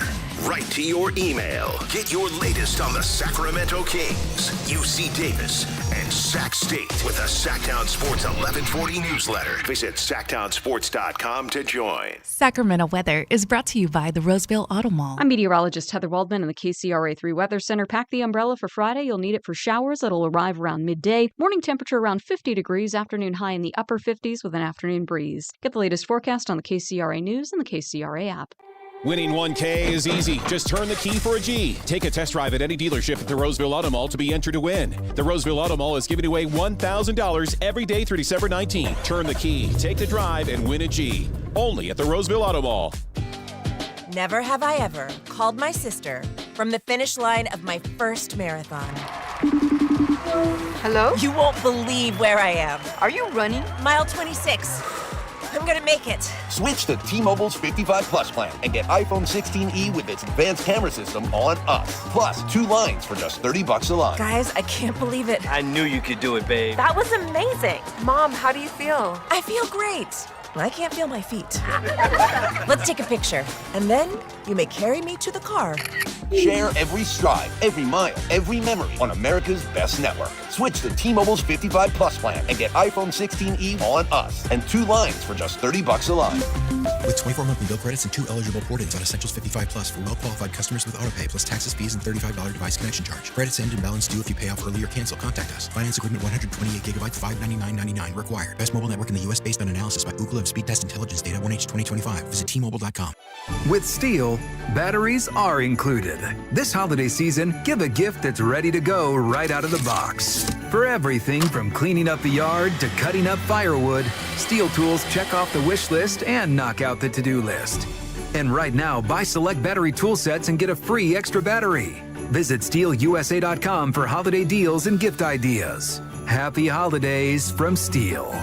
Offer valid for a limited time only at participating dealers while supplies last. Welcome back to Winter Hack Radio, the place for clever hacks to survive the season. Icy driveway? Well, try spreading sand or birdseed to help with traction. Snowy puppy paws? Well, grab a whisk, brush it off, done. Catch COVID-19? Well, just get... Actually, there's no hack for COVID-19. But if you test positive, prescription medications for COVID exist. Ask your doctor if they're right for you. Visit PfizerForAll.com to learn more. Sponsored by Pfizer. Hey, this is Greg Papa. Are you working through a major insurance claim? SunPoint Public Adjusters can help. SunPoint prepares, presents, and negotiates your claim with the insurance company, working only for you, making sure you get everything you're entitled to, not what just some adjuster working for an insurance company thinks you should get. Call SunPoint today at 888-247-7865 or contact us at sunpoint.us. SunPoint Public Adjusters, the gold standard in public adjusting. License number 2N14884.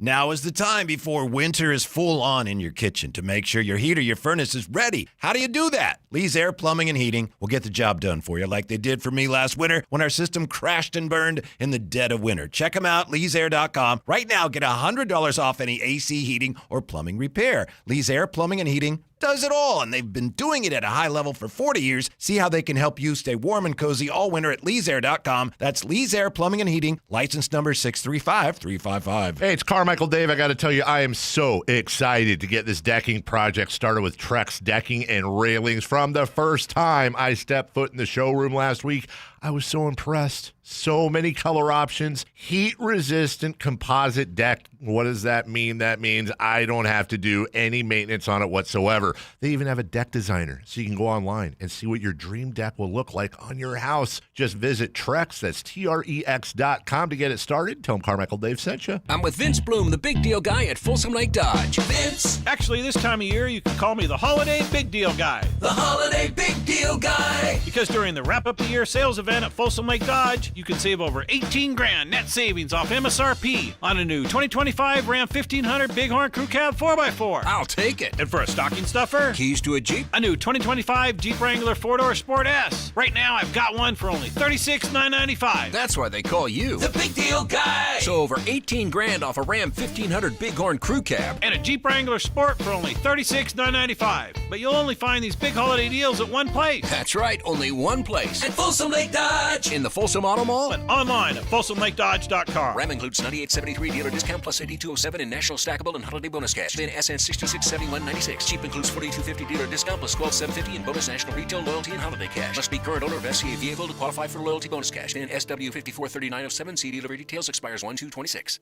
And the original version of this song is from the animated classic Rudolph the Red-Nosed Reindeer. So I was going to ask you, where's this fall on your list? Are you a supporter of this song? Or are you like, it's Paul McCartney all over? No, I like this song a lot. Okay. I like the version in the special better than this kind of, I don't know. This is mixed and mastered here, brother. Yeah, I know, but it's just a little more, it's got a little shuffle. Yeah. And the one in the special is, have a holly jolly Christmas. Got a little more pep. Okay. Yeah. Let me go get that one for you. Yeah. Play that version for you. Okay. That's a good one, yeah. This one's a little more, somebody had a little too much eggnog when they put that one together, you know? And I get it. That's part of the holiday. Ooh, are you an eggnog guy? I think we had this discussion off the air, and I told you I'm not, but then I don't know that I've ever really had it, so it's That's more right, like, you did say that. Oh, I don't think I would like that, rather than, I don't like it, so I should give it a try.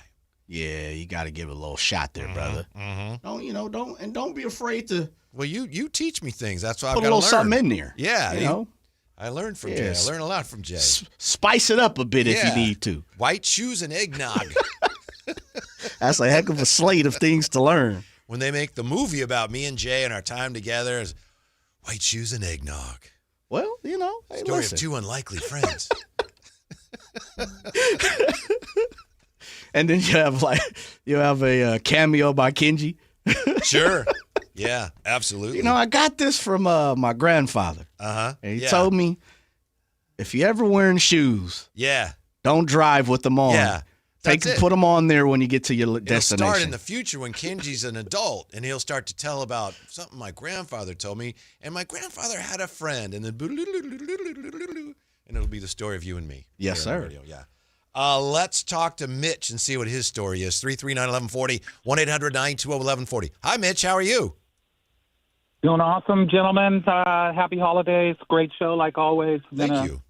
I was just thinking back. I've been a Kings fan since they first came to town and were playing in the building. Bless you, Mitch. Up there by Arco. But, look, I think sometimes we're emotional and that sort of thing, but the Kings have been broke even since the beginning of Beam Team. They were able to win a lot of those games because they hit their threes. They could score over 120 points. But the same things that they're experiencing now were evident then. We had no interior defense. We had no rim protections. And what frustrates me is the rebuild should have started 3 years ago. And it's like we keep piecing things together, hoping for better. That's not where the league's going. I'm really disappointed with ownership. And I think we could have been much further along. I'm sorry. I have a question for you, Mitch, and I understand your point, but how does that kind of how do you figure out the line there. On the one hand, yeah, they're doing the right thing, but they should have done it sooner. So at what point do you feel like maybe you get totally behind this, like, okay, they're doing the right thing, and you can accept what came before? Obviously, you're not there yet. I think a lot of fans are with you. At what point do you think you might start to just say, yes, it's the right thing, so here we go. Let's get behind this.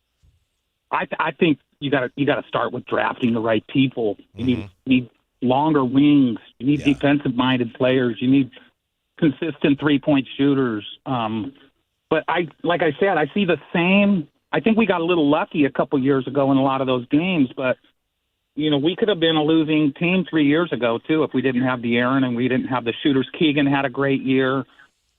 His three-point shooting was good. We had the Red Rocket. I feel we got to start with the draft. That's where I think, because I don't think a lot of players want to come to Sacramento. So if they start drafting better, hopefully as soon as this draft, you'll feel more enthusiastic about it and less bitter about what didn't go well in the past, you think?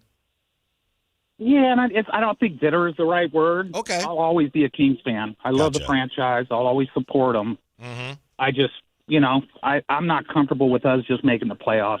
Look, we need a championship team here. Mm-hmm. Sooner or later, we need one, and there's key ingredients when you have that, right? You need a couple all-stars. You need a defensive-minded team. We really don't have any of the key ingredients of a championship-type squad right now. We got to start from zero. Thank you, Mitch. Appreciate your time. And as Kevin Calabro said, we talked to Kevin Calabro today. He's with the Blazers, and the Blazers have been going through this, and I think they're on year 5. And he said it's tough. It is. And he said especially for a small market team. It truly is. And Mitch speaks some of this, a lot of the facts that I feel when it comes to the Sacramento Kings. And it's so interesting when you talk to Kings fans, Whitey, and you've been able to talk to many more than I have because of your time and experience and maybe status I'm not sure here. about that, but okay. But I feel with what Mitch is saying, and I feel where he's coming from, because even the Beam team, you took the ride because you needed the ride almost. It was almost one of those things like, if we have to celebrate this because we don't have a lot to celebrate. But you could truly see there were some deficiencies, and so there's deficiencies in every team, even championship teams, right? But you could see there was a little more writing on the wall. And as a Kings fan, it's tough because it feels like it just hasn't been right for so long. I've seen a couple people on the chat and the text line saying, it ain't been right in 40 years here, minus for those 4 or 5 years. I don't know where the starting point is, and what the frustrating part is for me, speaking for myself, Whitey, is I'm not sure who the person is to do it.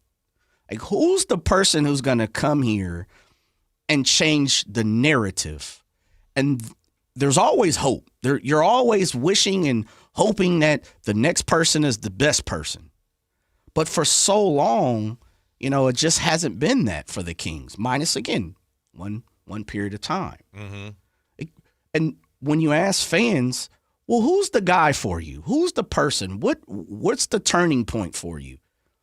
If I asked you right now, Whitey, who's the guy that would come in and you would automatically say, just about as guaranteed as I possibly could say, we're going to be something down the road? Most people Sam with that Presti? answer would, yeah. Okay. Yeah. Is there anyone else out there where you'd be like, I'm comfortable in pretty much saying in 5 years the Kings, the narrative would change? There's probably other answers, but I don't know that any of us would, be able to come up with them. You know what I mean? Dang. There's probably some, there's people around the league that you could look at as, wow, they've done a great job, but they're just not as – Sam Presti does such a great job. Yeah, he's not polished. His name now is synonymous with drafting and rebuilding success. But So then, as a Kings fan, besides saying, you know what, there's always hope. There's exceptions to the rules. One day you'll stumble across a 4-leaf clover. You'll have your 4 or 5 years of good basketball, and hopefully you'll win a championship within those 4 or 5 years. And then probably after that, you'll have another low. However you want to say it. Well, that's one thing Scott Perry said. We want sustained success. Correct. That's the goal. And I just thought Mitch's call is really interesting because I think there's a lot of fans that feel like he does. So fans who realize that, yeah, this is the right thing to do now. But it's about freaking time, and I don't get back the years where, they should have started this. But here we go. Have they shown or have they told us that they're in rebuild/tank mode? Not directly, but I think they have. In what form? Like I said, through various media outlets. That they're tanking? No, they haven't used that word. That they're rebuilding. Yeah. I don't know, Whitey. I'd still argue and say I don't think the Kings organization has shown enough or said enough to let me know what their plan is. I still don't know what the plan is. Yeah. And as a fan, I'm more frustrated about that. I understand because that. the writing's on the wall, and this ain't a good team, and some of these dudes need to go. And I'd rather you, I guess in a more profound way, which it causes another question because it may detour some of your talent from being, picked on from other teams at a high level. But I'd rather know the plan moving forward. Yep. That's because actions speak louder than words. And I'll tell you where it all will start if it's done right next on Sactown Sports. The San Francisco 49ers play on Sactown Sports 1140. Touchdown 49ers!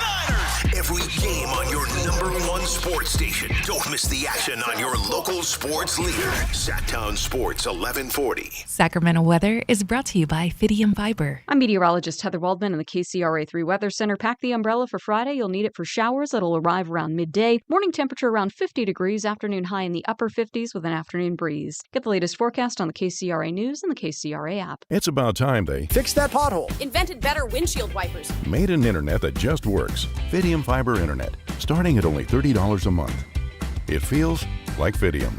Offer available to residential customers only. Terms and conditions apply. See Fidium.com for details. Hey, it's Carmichael Dave, and Timber Creek Golf Course, want to let you know, is your official holiday golf headquarters. Right now, they've got an unreal deal going. Buy two, get one free. These are 12 packs of Srixon golf balls. Srixon has been turning heads all year. I've been using these balls. And, yeah, for the record, my pseudo hole-in-one back in September came off a Srixon tee shot, and people aren't letting me forget it, that's for sure. Listen, these balls will not make you a scratch golfer, but for somebody like me, it makes the ball go more in the direction I want it to go in, and that means quite a bit. So whether you're shopping for the golfer in your life or, let's be honest, you're buying for yourself, hey, stock up now. When you're at Timber Creek, grab a gift certificate for lessons to dial in your game for next season. Whether you're fixing a slice or adding distance, improvement doesn't stop for winter. You got your holiday shopping solved. Srixon, buy two, get one free at Timber Creek Golf Course. Tell them Carmichael Dave sent you.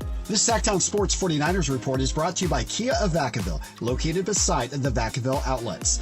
San Francisco improves to 10-4 with a victory over Tennessee, 37-24. Brock Purdy throws for 295 yards and 3 touchdowns, and Jawan Jennings catches 2 of those touchdown passes. Niners remain 1 game behind Seattle and LA in the division standings. Next up for the 49ers, they take on Indianapolis Monday night. You can catch the game beginning at 4 p.m. right here on Sactown Sports 1140. Ready, set, win big. When the 49ers win, you score. With 49% off any large pizza, only at Mountain Mike's Pizza. Celebrate every game day with your favorites from our legendary crispy, curly pepperoni, bold sauced up wings, garlic butter drenched sides, and gooey sweet desserts, all hot, fresh, and built for a Niners victory. Download the Mountain Mike's app, join Mountain Rewards, and turn every Niners win into a pizza party. Let's go Niners. Mountain Mike's Pizza. Pizza the way it ought to be. So you need last-minute gifts. No judgment.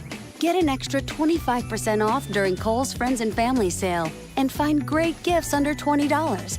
Like something cozy, something thoughtful, something that says you planned this all along. Yep, you're just one quick trip away from checking off the last gifts on your list. Save now at Kohl's and Kohl's.com.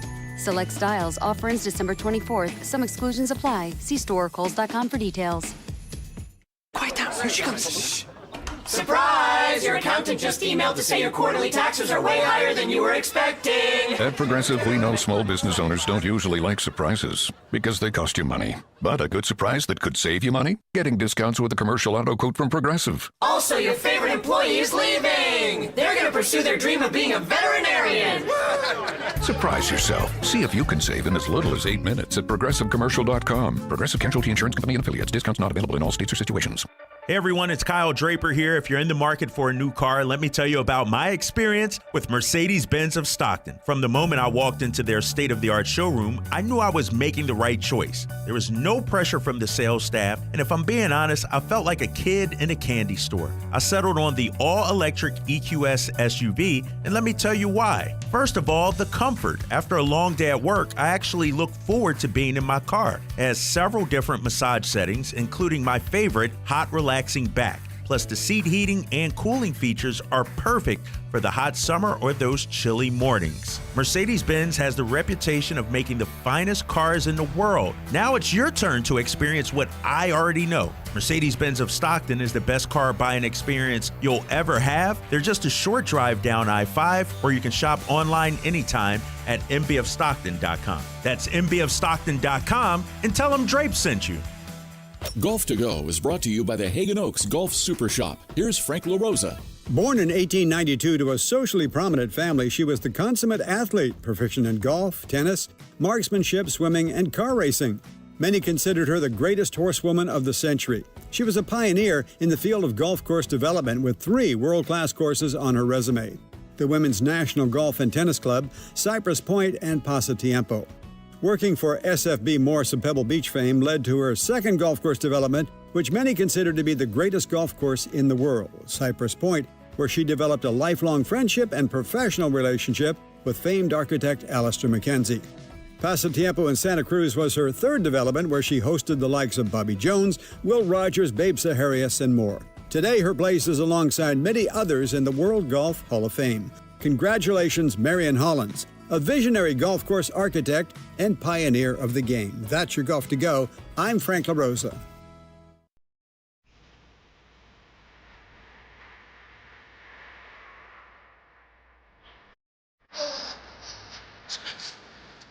On the air.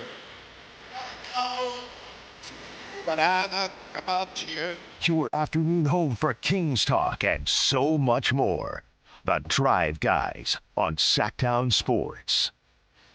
Dennis, good grief! The Drive Guys, Great Burl Lives. Yes, this is from Rudolph the Red-Nosed Reindeer. Yeah. Holiday classic. Have you ever seen the Peanuts Christmas? Charlie Brown. Charlie and all Brown, that? of course. Yeah, okay. Yeah, I just watched it like 2 days ago. I haven't seen it this year yet. Okay. They're having a Charlie Brown Peanuts Christmas night, I think, next week. When's the 23rd? I think when Detroit is here. Tuesday? Yeah, I think that's a Peanuts The night. Kings are having one? Yes, sir. Oh. Yeah. And what does it consist of? I don't Do we know? Maybe we'll have to have Scott Get Moten John or Reinhardt something. on the line here. Mm-hmm. Okay. To find out. I might be interested in that. Mm-hmm.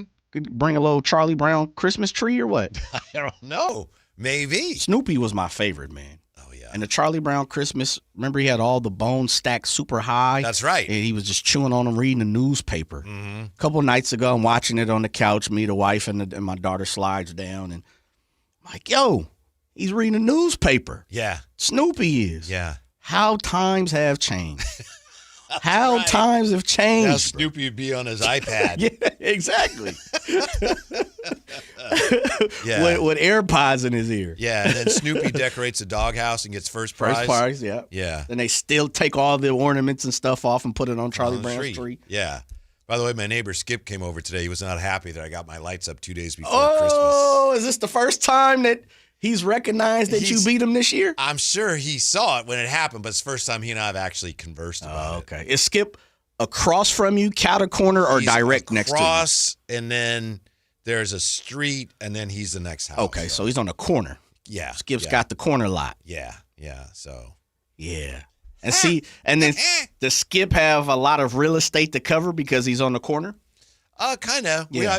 I mean, it's not like a really ritzy neighborhood, but he's got that nice ranch style. Like I like it. So, you get those long roof lines. Yes, sir. Yeah. Yes, sir. Mm-hmm. And did he compliment you, or was he hating on you a little bit, or kind of both? He was kind of implying that I violated some sort of code of ethics by putting my lights up 2 days before Thanksgiving. It's like, whatever, bro. So wait, he's like, it only starts post-turkey. Yeah, well, but you that's beat him. how I got him. Yeah, that's you shouldn't assume things. You laid the gauntlet down on Skip. Yeah, one of our daughters lives in Lamb Park. Okay. And so we go over there sometimes when we go with her and her husband when they walk their dog. And man, nice houses there, and they really do the lights up. They get nice. busy. Yeah. Beautiful. Very much so. Yeah. I like it. I grew up, taking the rides, checking out the lights. Not so much now. Probably need to, bring it back down and jump in the car and go. Yeah. Is your daughter like that? Or No. Not really? Yeah, man, these kids are different, man. Yeah. These kids are different. Mm-hmm. As you said, we be riding and she be on her iPad. Yeah. Or her phone with Right. AirPods in. You got to make them stop and take them out. I think that's the number one reason why they had to put up the netting at baseball games. Yep. And I know people want to be safe, and I know they've had some bad things that have happened to people, but, for hundreds of years, people were okay, but now everyone's on their phone, and it's like they just don't pay attention as much. I told you the story that my wife, daughter, they'll go to the games with me, but they're not really into the game. Yeah. They're into the phone and they are the perfect fan to entice to bring to the dentist office, to like Chase, and allow them to go play golf inside the arena or have bars or, right. other things to do, the tree house we had in Oakland. Like, those are the things that they get excited for. The actual game, not so much. Mm-hmm. And so when you're sitting down, they're on their phone. They're paying attention to what's going on. My wife is on Instagram and all that type of stuff. But, you have to be careful when you at a baseball game. Oh, yeah. Better believe it. Mm-hmm. Mm-hmm. So they had to put up nets for people like my wife and company and my daughter. A lot of people. By the way, Jay, I know we said we're going to get back to we're going to talk about the Kings here and when this all starts, when we know it's actually started. Before we get to that, San Francisco 49ers Thursday practice did not participate in practice today. Okay, we got resting player, not injury related for CMC and Trent Williams, so no problem. OGs. But these four did not participate in practice, suggesting that they might not be good to go Monday. Okay, what you got? Spencer Burford, Jordan Elliott, Nick Martin, Tricky Ricky P. Wasn't expected Tricky Ricky P to play. If he plays, miracle for me. Jordan Elliott, I was hoping he would bounce back, which we didn't get that much information on his pregame injury. Before the game, Yeah, and Kyle spoke about it post-game, and he's like, yeah, Jordan suffered a knee injury, happened before the game, but no one really dove deep into what happened. Doesn't seem too serious, and I think Kyle said that Monday or Tuesday press conference or whatever. He said, he's day-to-day. We'll see how it is, but I'd like to know what it is. Mm-hmm. So that's the situation, unfortunately. Nick Martin not really playing much. Yeah, that was his first catch, right? And somebody dropped him with it was a hip drop right on his ankle and went on his knee. So 49ers will be in great shape. If the Seahawks can win tonight, the 49ers could then be in position to win out and win the division and the 1 seed. It's coming down to, with this week, you have to stop the run. If you can bottle up Jay Taylor, which is saying a lot. It is. Yeah, Jonathan is top 5, probably MVP voting. You have to stop him and put it on Phillip Rivers' back. You have a shot. Their defense is solid, With the Seattle, and I don't know what to expect from the Bears yet. I don't know what they are. I know they run the ball well, but I'm not exactly. What else are they beside that? I don't know, but that's one thing that, both they and the Colts do notice because the 49ers have them coming up. I think the Colts have a better defense. That's just me. Mm-hmm. And it could be for the lack of me watching that many Bears games. I've seen 3, all season. So hence why I said I don't really know what they are. I haven't done enough research. As you say, watch the tape. I haven't watched the tape for the Bears. You don't watch the All-22s for the Bears? No, I'll pass on that. Mm-hmm. Yeah. I think that's fair. They're one of those teams it's fair to say about them, and a number of teams, like no one's really sure what they are. They know what they want to be, but they're probably not sure yet. Yeah. So, do you believe 49ers Bears is going to be a lot of fun? It is, and I'm primetime game. Do you believe in their defense, Bears? I think they're good enough to maybe win a playoff game. Okay. What about you? I'm not sure. Don't know enough about it. Mm-hmm. Bad job by me, but I'm honest. I haven't seen them play enough to know exactly. Like, I think I have the pulse of what the Colts are, or at least enough to formulate an opinion on them. The Bears, I have no clue. Mm-hmm. No clue. I like Caleb Williams. I've actually liked him since college, but I think there's a lot of ways, and you can say it's about anybody, but I think there are a lot of ways to beat him. I truly do. Like, I'm not sure if he's a scheme reader yet. I think you can still confuse him. I also believe he can't go left when running and trying to throw on a run. He's not a good that was one of the things his downfall is kind of running left. When he ran left, he ran versus when he ran right, he was, multi-purpose as a quarterback. And then the other thing, too, I'm not as sure about him yet is in big games, because he hadn't been in that many, what he's going to look like. Not primetime games, but big games. This is going to be a big game. With Phillip Rivers coming back, there's been a lot of talk. We've talked about it. Been a lot of talk that maybe the NFL doesn't do as good a job as they should as a league when it comes to developing quarterbacks. But I think the Bears have done a really good job with Caleb Williams so far. Yes. Ben Johnson's done a good job. But Yes. most of the credit goes to Caleb Williams, who is actually out there doing it. He's balling. Yeah. He's a good quarterback. I like it. I like that he's shifty. Yeah. He's got a good arm. Yeah. Meanwhile, as far as the Kings go, who the Kings may want for Keon Ellis, got some a name here that's been thrown around in the media. Yeah, we will do that coming up here. Also, Jay was asking, well, how do we know the Kings are in a rebuild? And we'll tell you how we'll know for sure, when we'll know for sure, next on Sactown Sports. The San Francisco 49ers play on Sactown Sports 1140. Touchdown 49ers! Every game on your #1 sports station. Don't miss the action on your local sports leader. Sactown Sports 1140. This is the story of the one. As a safety manager at a manufacturing plant, he does everything he can to keep his coworkers safe. From finding ways to reduce risks to keeping safety supplies in stock. And for that, he relies on Grainger. Grainger offers a broad range of quality products and next-day delivery, so he can always play it safe. Call 1-800-GRAINGER, click Grainger.com, or just stop by. Grainger, for the ones who get it done. So you need last-minute gifts. No judgment. Get an extra 25% off during Kohl's Friends and Family Sale and find great gifts under $20. Like something cozy, something thoughtful, something that says you planned this all along. Yep, you're just one quick trip away from checking off the last gifts on your list. Save now at Kohl's and Kohl's.com.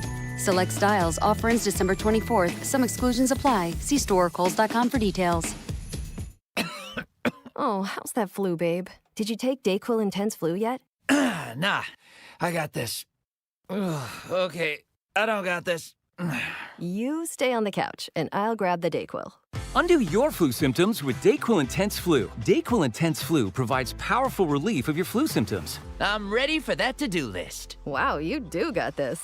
DayQuil Intense Flu. The daytime coughing, aching, fever, under your flu, medicine. Use as directed, keep out of reach of children. Call Maverick Electrical to claim your free furnace tune-up or electrical safety check with a donation. This month, donate 5 canned foods to Maverick Electric's Holiday Food Drive and get a free furnace tune-up or electrical safety check. They'll collect your cans at the appointment and make sure your heat stays comfy and your lights stay steady, so the only thing whistling is the kettle, not your ductwork. Visit callamaverick.com to schedule your free tune-up today. What will a Maverick do? 'Cause you're a Maverick too. give to get with no gimmicks. Limited appointments. Some restrictions apply. Year-end pricing's in effect. Every vehicle's priced to sell before the new year during Happy Honda Days. At Folsom Lake Honda, your one-stop Honda shop. Get behind the wheel of your new Accord or Civic today. Own or lease during Happy Honda Days at FolsomLakeHonda.com. As a family-owned and operated dealership since 2009, customer service is our #1 priority. Our customers love doing business with us, and you will too. Folsom Lake Honda is your one-stop Honda shop. Folsom Lake Honda. Visit us at FolsomLakeHonda.com. Your one-stop Honda shop. We just want to have enough money for retirement. And travel to visit our grandchildren. I understand. That's why at Fisher Investments, we start by getting to know each other, so I can learn about your family, lifestyle, goals, and needs, allowing us to tailor your portfolio. What about commission-based products? We don't sell those. We're a fiduciary, obligated to act in your best interest. So how do your management fees work? We have a simple management fee based on the value of your portfolio, so we do better when you do better. We appreciate that kind of transparency.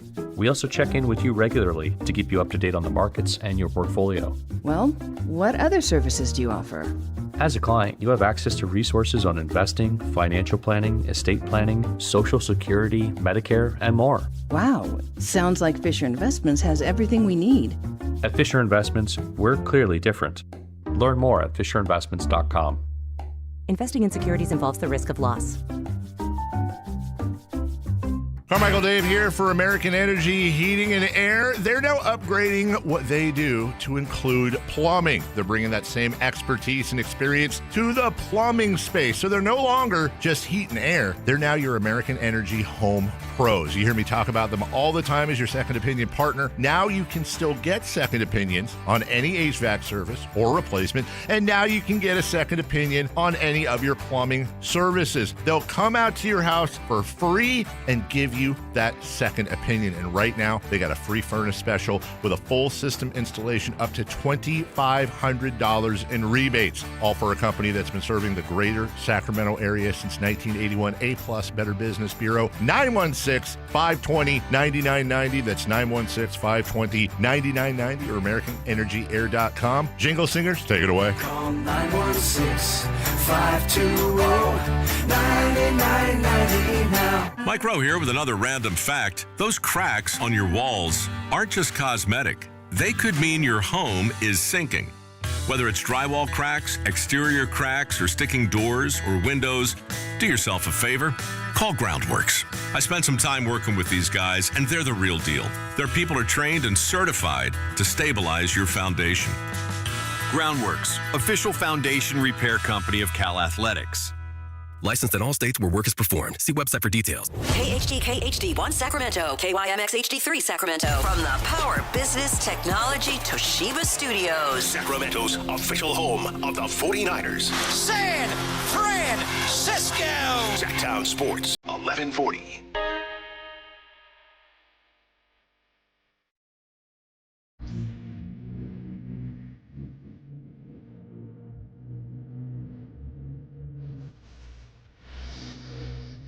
Live and local, it's the Drive Guys.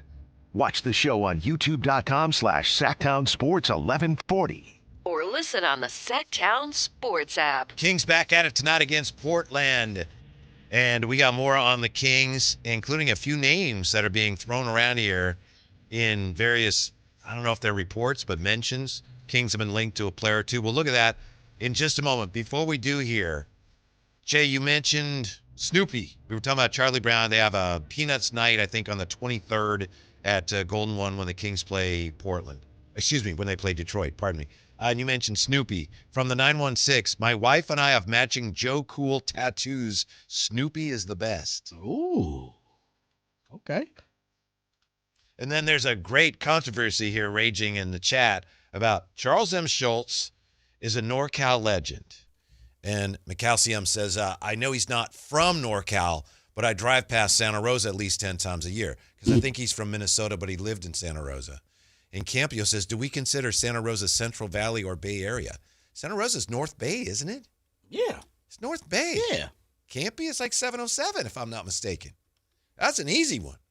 Did he say Central California? You might be thinking Santa Maria or something. He said Santa Rosa Central Valley or Bay Area. Central Valley? No, that's Bay Area.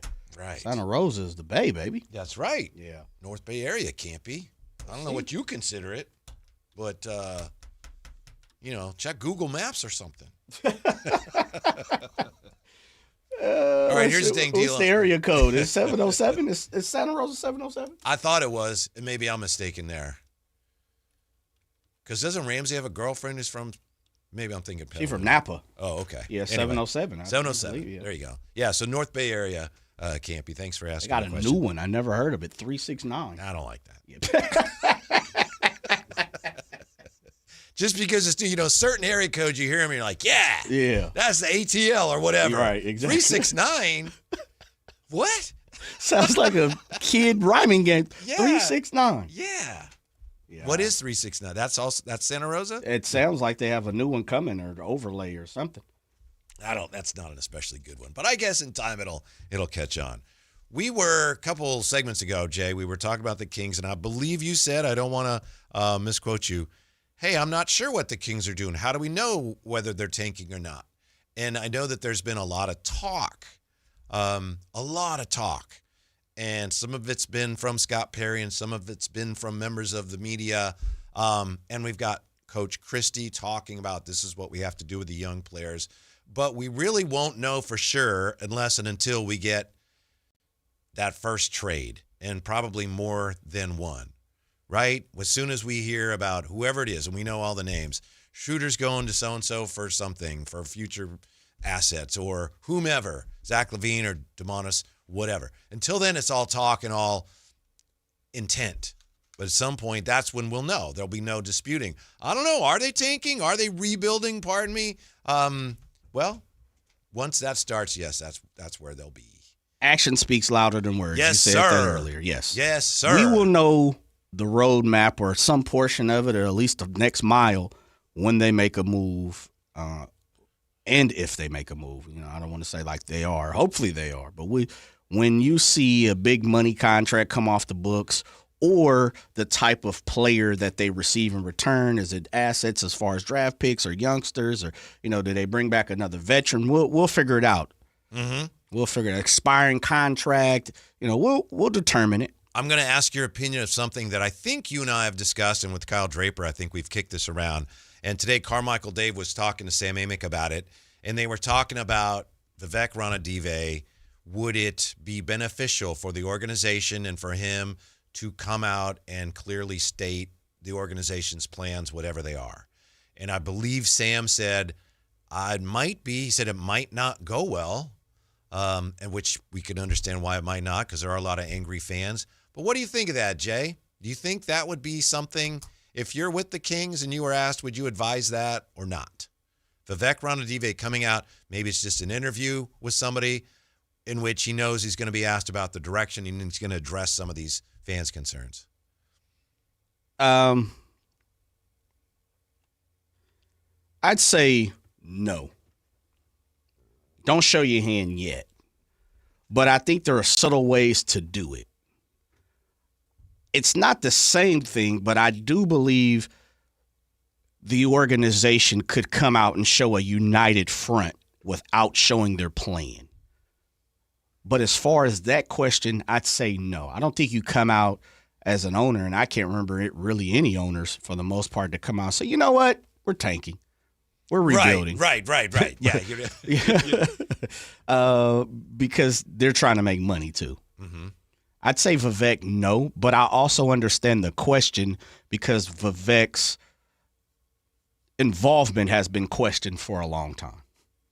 I think it might be beneficial if in some way, shape, or form, maybe it's a print interview, if he just made it clear that he echoed what Scott Perry has been saying, like, just so everyone knows, I'm behind what Scott is doing. Which is the united front part. Yeah. The You're right. Plan. He doesn't have to come out and say, well, we're going to do this, and we're doing this, and this is what we're looking at, and I like this player, but just it might be beneficial. And on the other hand, he may not have to, because if that is the case, then over time we're going to learn that.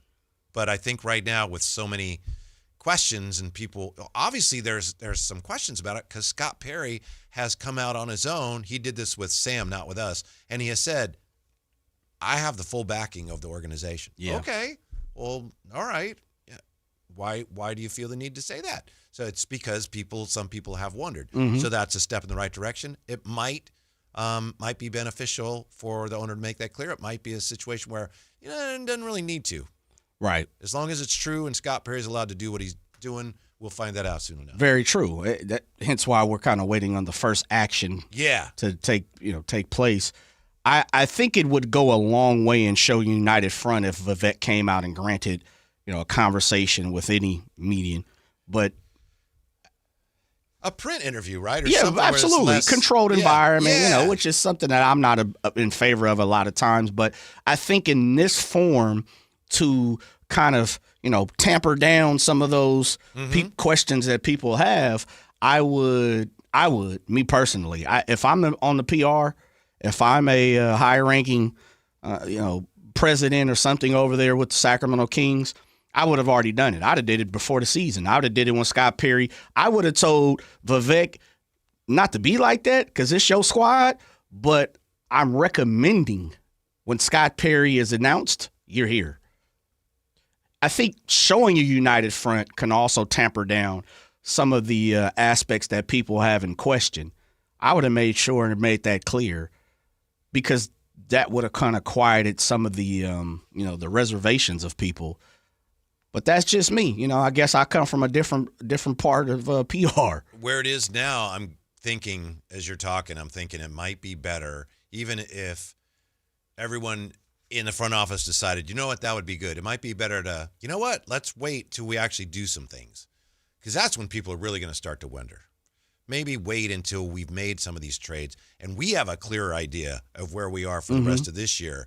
Maybe that's the best time for Vivek Ranadive to come out and say whatever it is he wants to say, even if it's just as simple as, that's my guy right now, and he's running the show, and I'm behind him 100%. Yeah, could be. Timing is everything. Very much so. Hence why I say that the very first day Scott Perry stepped into the G1C and opened and cracked the mic, I'd have been right there with him. Yo, let me just go ahead and start this press conference. I want everybody in the NBA media, in the world, sports environments, I'm riding with Mr. Perry. He is my guy. He's the captain of this ship. Yes, I am the owner of the ship, but he's driving it. So when you have questions on where these, what direction we're going, rebuilding, tanking, who we're signing and all that, direct that to the big fella over here. Now I'm passing the mic over to Scott Perry. Yeah. Don't need any questions from my end. We're not here today to talk to me. We're here to introduce Scott Perry. And to me, that answers a lot of questions just from the jump. You want to see, you want to hear, because the one thing it does is it puts you on the record. And that's why a lot of people don't do those things. Yeah. Because it kind of, in the world that we talk about, it boxes you in. It truly does. And I understand in that position. Again, I've been PR and managing for a lot of folks. But I think in question for the Sacramento Kings for a long time is who's running the ship. Who's running the show. Pardon me. A couple days ago, we talked about the Joe Lacob email. Somebody sent Joe Lacob an email, a fan, and he answered it. Remember we were talking about that? Alan, the next day, he was talking about that, and he said, you know what? If you've got a question, let us know what question you would email to Vivek Ranadive. And low-hanging fruit, Alan. I didn't hear all of them, but I know one was from Kimberly, and we hear from Kimberly a lot. Thank you, Kimberly. Shouts out to Kim. But I believe the question she had was, look, Mr. Ranadive, can we hear it from in your words that you are behind Scott Perry? Right. So it does speak to the fact that there's probably some good that can be done there at some point, even if it's just as simple as, make no mistake, he's running the show right now. That's why I brought him here. Man, you know how easy that is? Press release. You know how easy that is? Pick up the phone, hit Sam Amick, hit Whitey Gleason, Carmichael Dave. Hey, yo, just want to let y'all know. Everything that Scott Perry has said, I'm rocking with him. Yeah. Much love, great blessings, have a happy holiday. See y'all in 2026. Goodbye. Done. Yeah. It's not hard. And that's part of the conversation we've talked about with this organization. Sometimes you just make it a little too hard. It ain't that hard. It truly ain't. Right. Fans want to hear what's going on. You don't have to come out and divulge your whole plan, but it is time. It's like a health check. It truly is, right? Like, yo, you good? You ever pick up the phone, Whitey? Something's on your mind. Something's on your spirit. Someone you haven't talked to in a while. You haven't ran into them. And whatever. You could be watching TV and you see somebody with a shirt and remind you, like, oh, man, I remember my boy. You know what? No love lost. Let me just tap in. Hey, yo, don't want a single thing. I just want to make sure you good, healthy, family fine, you living well, respect and love. Nothing wrong with a check-in here and there. When you go dormant, when you go quiet, is when you allow people to speculate. Come on now. And fill that space and that silence. Come on now. Maybe this is why. Maybe this is why we haven't heard anything. Come on now. That this could be why. I don't know. I'm just saying. Man, you preaching, Whitey. Yeah. You preaching tabernacle, brother. Yeah. Here are some names that have been suggested the Kings might be interested in, or Kings that other teams might be interested in. I'll start with our guy, Ian Begley. Ian Begley has he has a podcast, the name of which I can't remember. Weren't you a guest on this podcast? I was. I think he wanted Drapes. Drapes couldn't do it. Bad job by you. No, I told you to tell him, hey, I'll do it if he wants. And it was a lot of fun. Yeah. Bad job by you, Whitey. You don't even remember the show you were on. Yeah. Nah, I'm just playing. Ian Begley says, and this is, I think, is speculation. This is him looking at it and going, this would make sense. This is not a report that they've had talks. Ian Begley says the Knicks could have interest in Precious Achiuwa and Dario Saric. Reunited, and it feels so good. What do we get? What do we want from the Knicks? Let's go over there and pick apart their roster. Yeah. Mike Brown will be, how can I help you? How can we help you, Sacramento Kings? He's not the GM, though. He's just the coach. Look around. Is there anything you may want? Right. Off these shelves. I'll give you the keys. Take what you want. Close up. Yeah. Don't worry about it. I'll restock. There's also this here. This is so that's something to keep an eye on. Again, not a report that they've talked.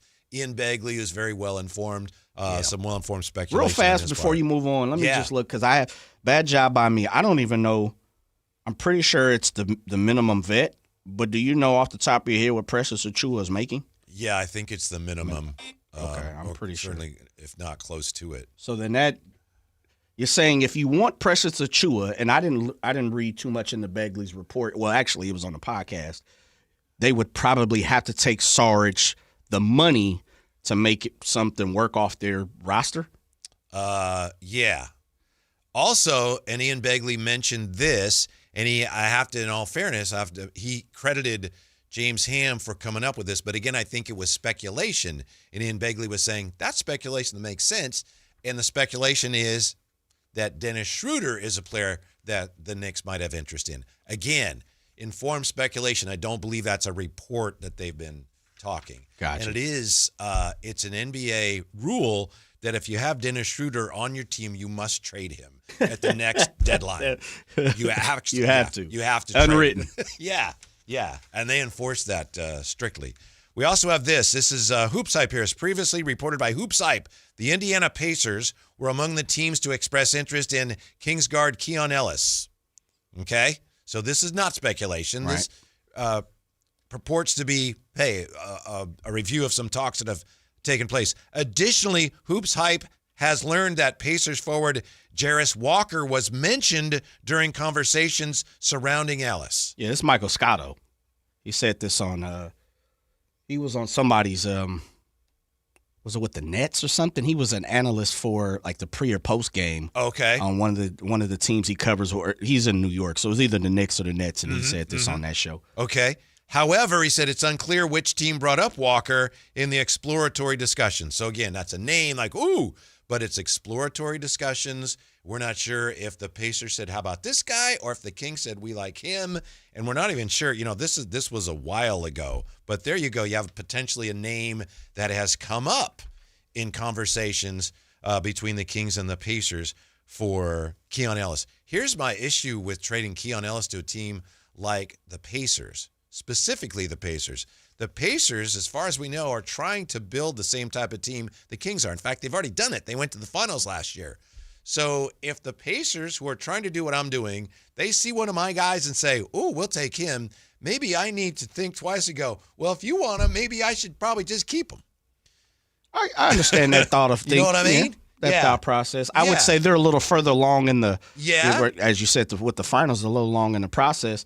But I also think that they have a few youngsters that they like but aren't in love with, and maybe has some upside. And if you look at their roster too, they're a little back heavy in the guard spot too, and that's without Tyrese Halliburton. And so I'm a little interested. Like I said, I'm enamored with Ben Mathurin. I really am. Okay. This would be his last year on the final contract deal, this was a club they year. didn't extend him. No, they didn't. He'll be a restricted free agent next year. He's collected $9 million this year. But I'm interested in Ben Mathurin, man. I think he has some room for the wings to spread. I don't know what he ever becomes. But if you're talking to me about, I know I can get him to re-sign here, maybe on a show it, prove it deal, a la Steph Curry, 4 for 44.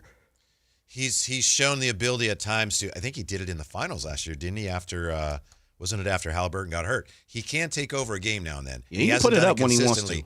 But he's shown it. Jarris Walker, by the way, he would be, in theory anyway, a good fit for the Kings. He's 6'7". He's a forward. He's not shooting the ball well this year, but he has been a good kind of a stretch power forward, but not a great rebounder. More of a stretch player, and his nickname is the Man-Child. Yeah, so. Ho-hum. Mm-hmm. I mean, it's... I need front court help.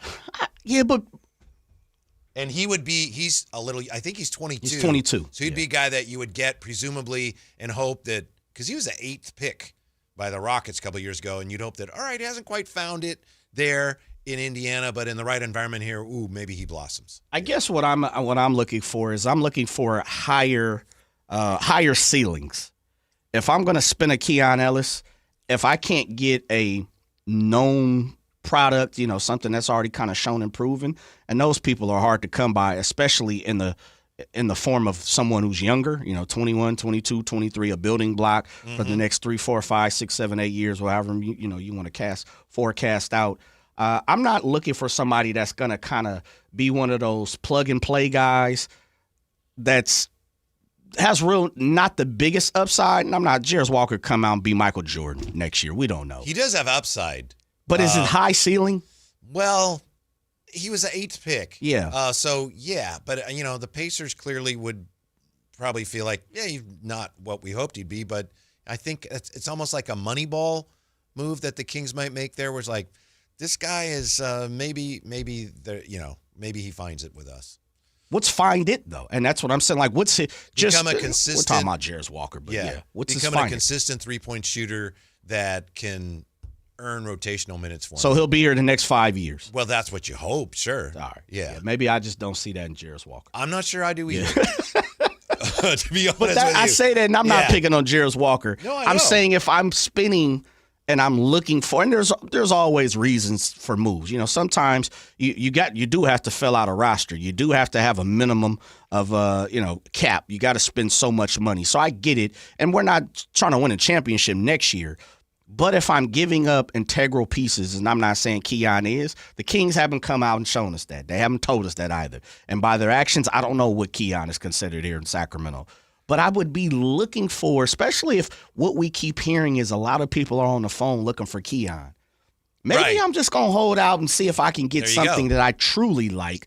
I'm with you on Jarris Walker. And I was approaching it from why would the Kings, if they did. And again, it's possible Indiana said to the Kings, how about this guy? Sure. Because the report is clear. We're not sure which team mentioned him. And maybe the Kings said, yeah.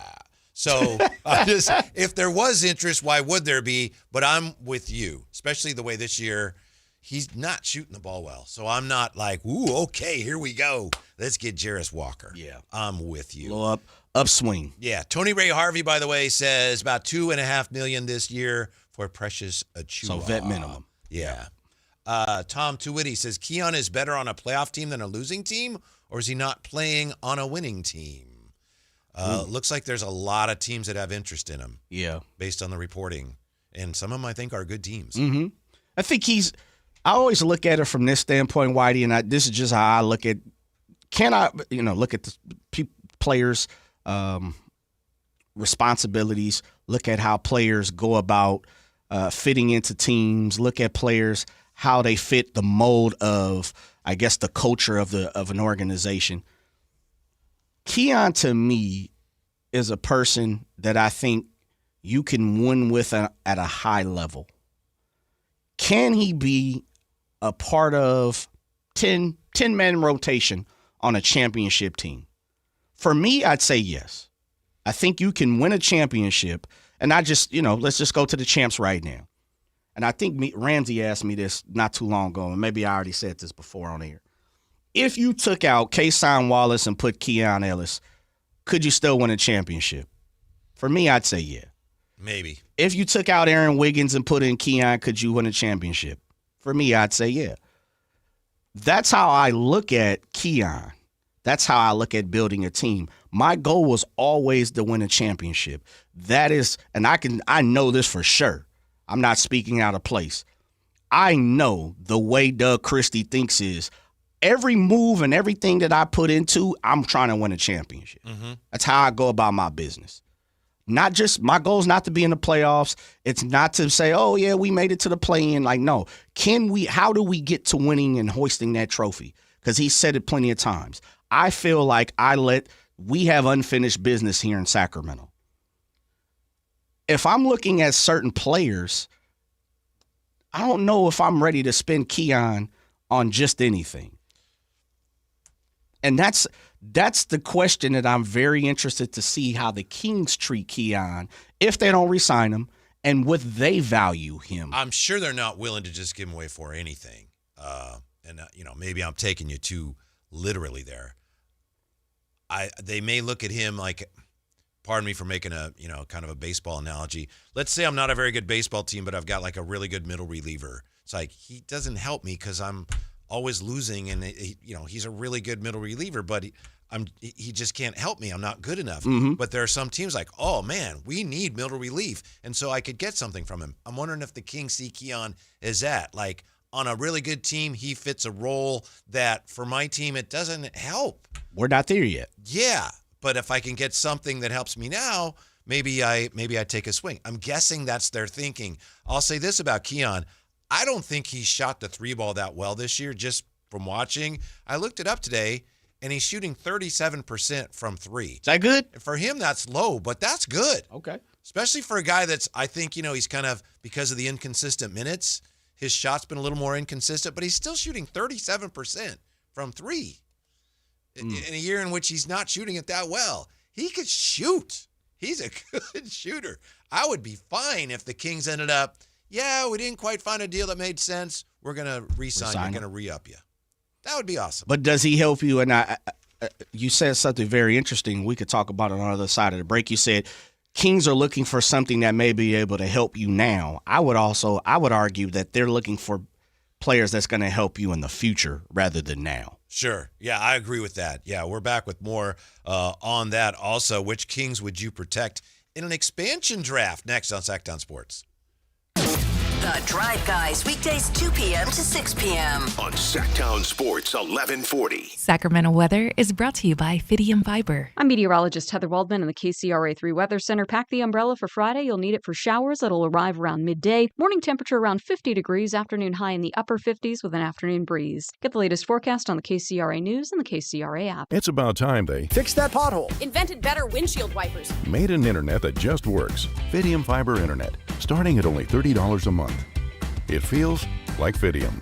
Offer available to residential customers only. Terms and conditions apply. See Fidium.com for details. Ready to order? Yes. We're earning unlimited 3% cash back on dining and entertainment with a Capital One Saver card. So let's just get one of everything. Everything? Fire everything. The Capital One Saver card is at table 27 and they're earning unlimited 3% cash back. Yes, Chef!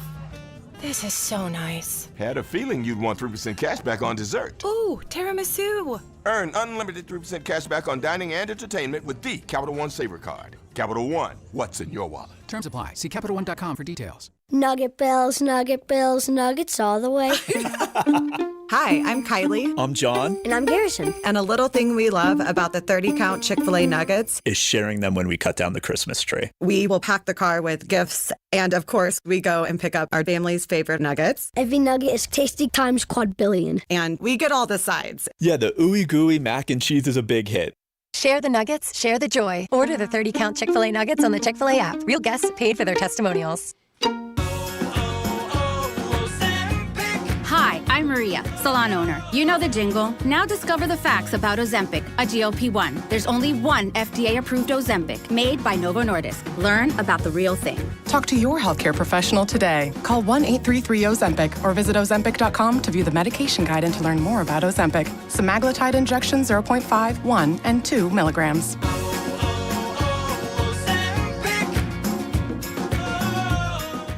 Wesley Financial Group is not a law firm. I'm Chuck McDowell, founder of Wesley Financial Group. Did you buy a timeshare because they told you it was a great investment? That's a lie.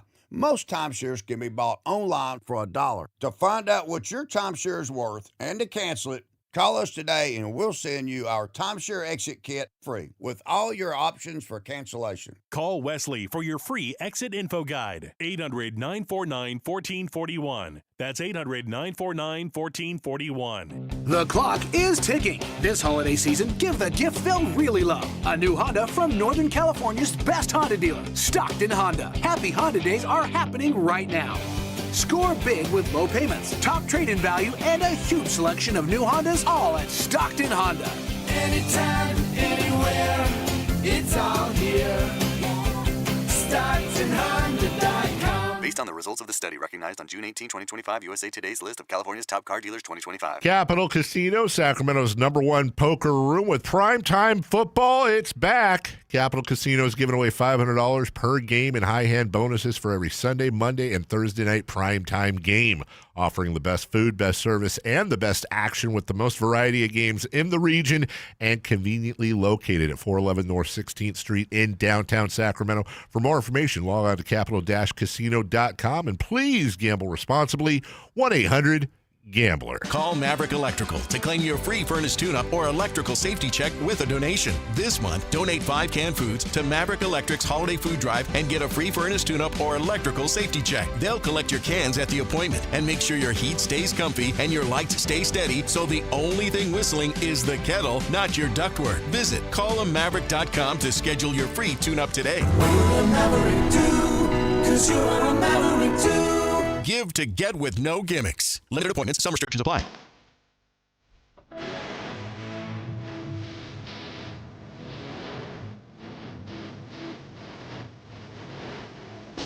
There's always more Kings talk to discuss. And we've got you covered. It's The Drive, guys. If you're a fan of Rudolph the Red-Nosed Reindeer, the animated special like I am, you've probably wondered a time or two, what would it sound like if Harry Carey were doing the voice of the head elf? Why weren't you at elf practice? Just fixing these dolls' teeth. Now listen, we have dolls that cry, walk, talk, blink, and run the temperature. We don't need any chewing doll. A dentist, good grief. Holy cow, here's Sean Dunstan. So probably something like that, I'm guessing. I ever tell you I played with Sean Dunstan's nephew? No. Yeah, man. I mean, I got stories, brother. Was he an infielder also? He was an outfielder. Did you ever get to hang out with Sean Dunstan? No. He seemed like a pretty cool guy. He did. And I think he was a Giant. Wasn't he the Giants like replay guy? After he played for them and he became a coach, and I think he was the guy that like would tell them on the phone? Challenge or not. Yeah, I don't remember that. Yeah. Sean Dunstan. They used to have the Sean-o-meter, and he's up to 262. Heck of an infielder. That was one of the one of the highlights of my whole life. We were at Pebble Beach. Playing or viewing? We were actually doing, it was kind of like Radio Row for that tournament, yep. AT&T. And Bill Murray came by and sat with us for a few minutes. And I've always been a huge Bill Murray fan. And I got him to autograph my Cub hat because he was from Chicago. Right. And I did some, holy cow, here's Sean Dunstan. Mark Grace fouls it off. Bill Murray looks at me and goes, that's good work. That's good stuff. Yeah, and I was like, I'm done. I'm out. Yeah, I can retire. thank you. Good night, everybody. Yeah, I can retire. Yeah. That's a dope radio row. Yeah. Like Pebble? For how many days? Thursday, Friday? Probably. Might have been 3, but something like Wednesday, that. Thursday, Friday? Huey Lewis. I remember there was some comedian that we were trying to say, we don't want. Here you go, guys. I want to say his name, but okay, he was fine. It's not as many people as Radio Row for the Super Bowl. Of course. But I think a lot of the people are like, that's part of the thing. When you come up, Tommy Smothers. We talked to Tommy Smothers. Okay. So, yeah, it was pretty fun. Man, that's a pretty dope radio row. I wouldn't mind doing that. Yeah. Hint, hint. Jose, Boss Man, somebody, Jim. Yeah, but the problem is then you got to stay in Monterey for a few days. I'm with it, baby. Yeah, you got to go eat that seafood and everything. You know what? Wouldn't want to do it. I know. Man, please. It's work. It is work. And somebody's going to be busy here. If the NBA actually expands, they're going to have to figure out, teams will have to figure out who are we protecting in the expansion draft. So I know we're a long ways from this. And I believe Brendan Nunes actually did this exercise months ago. So what do you think, Jay? Let's suppose the NBA is going to expand by 2 teams, and you're the Kings. Now, when they do that, the roster will be different. But with this roster now, what are you going to do? According to Hollinger, the rules for that expansion draft, going back to the last one, allowed each team to protect up to 8 players. Let's see. Each team must leave at least 1 player unprotected who is under contract for the following season. Teams are going to be able to finagle this like, well, this guy's unrestricted, so we can't protect him. He's on our team, and then they'll just sign him after the expansion draft. But anyway, so you can protect up to 8 guys on your roster right now. Keegan, right? You're protecting Keegan? Yep. By the way, another thing that I think would stink about expansion if the NBA does it anytime soon, those teams are not going to be very good. They're probably, if it's Las Vegas and Seattle, they're both going to be in the West, so we're going to see them a lot here. And they're going to have high draft picks once the league allows them to participate fully in the draft because they're going to stink, and that's going to make it longer odds for us to get the picks that we want. So, but anyway. You're not for it. No, I don't think it's going to be ideal for Kings fans. So, Keegan. It's one for me. Mm-hmm. And then everybody else, you're like, fine, take. I'm protecting Neek. Yes. That's 2 for me. Yes. And, of course, the big baguette. That's 3 for sure. 3. Wow. Interesting. 3, I guess. Let's go 3. I mean, you got only 8 you can protect. You're not sure he'd be one of your guys, huh? Okay. How about Devin Carter? Now, Hollinger also did a list of players that he thought that would be available if the expansion draft was now. Devin Carter was on the list. There's a ton of guys. Yeah. Guys from all over the league, but he thought Devin Carter would be exposed. I would not expose him. With this roster right now, he would be one of my 8 I'd protect. I might not because he's an asset. I think he's an unknown asset in the NBA, which may be able to garner, a draft pick or another. The only one that might be in question is Domas. I could see an expansion team knocking Domas off the ledge because he's still young enough that you can build another 5 years around him. He's professional. He's well liked through the league. Comes with a little cachet based on his pops, and on top of that, he was in starting 5. Yeah, I can't say nothing more than he is professional. And if you are looking for a foundational piece, he kind of fits that mold. How about Malik? I'd protect Malik. I think I would too. He's an asset. Mm-hmm.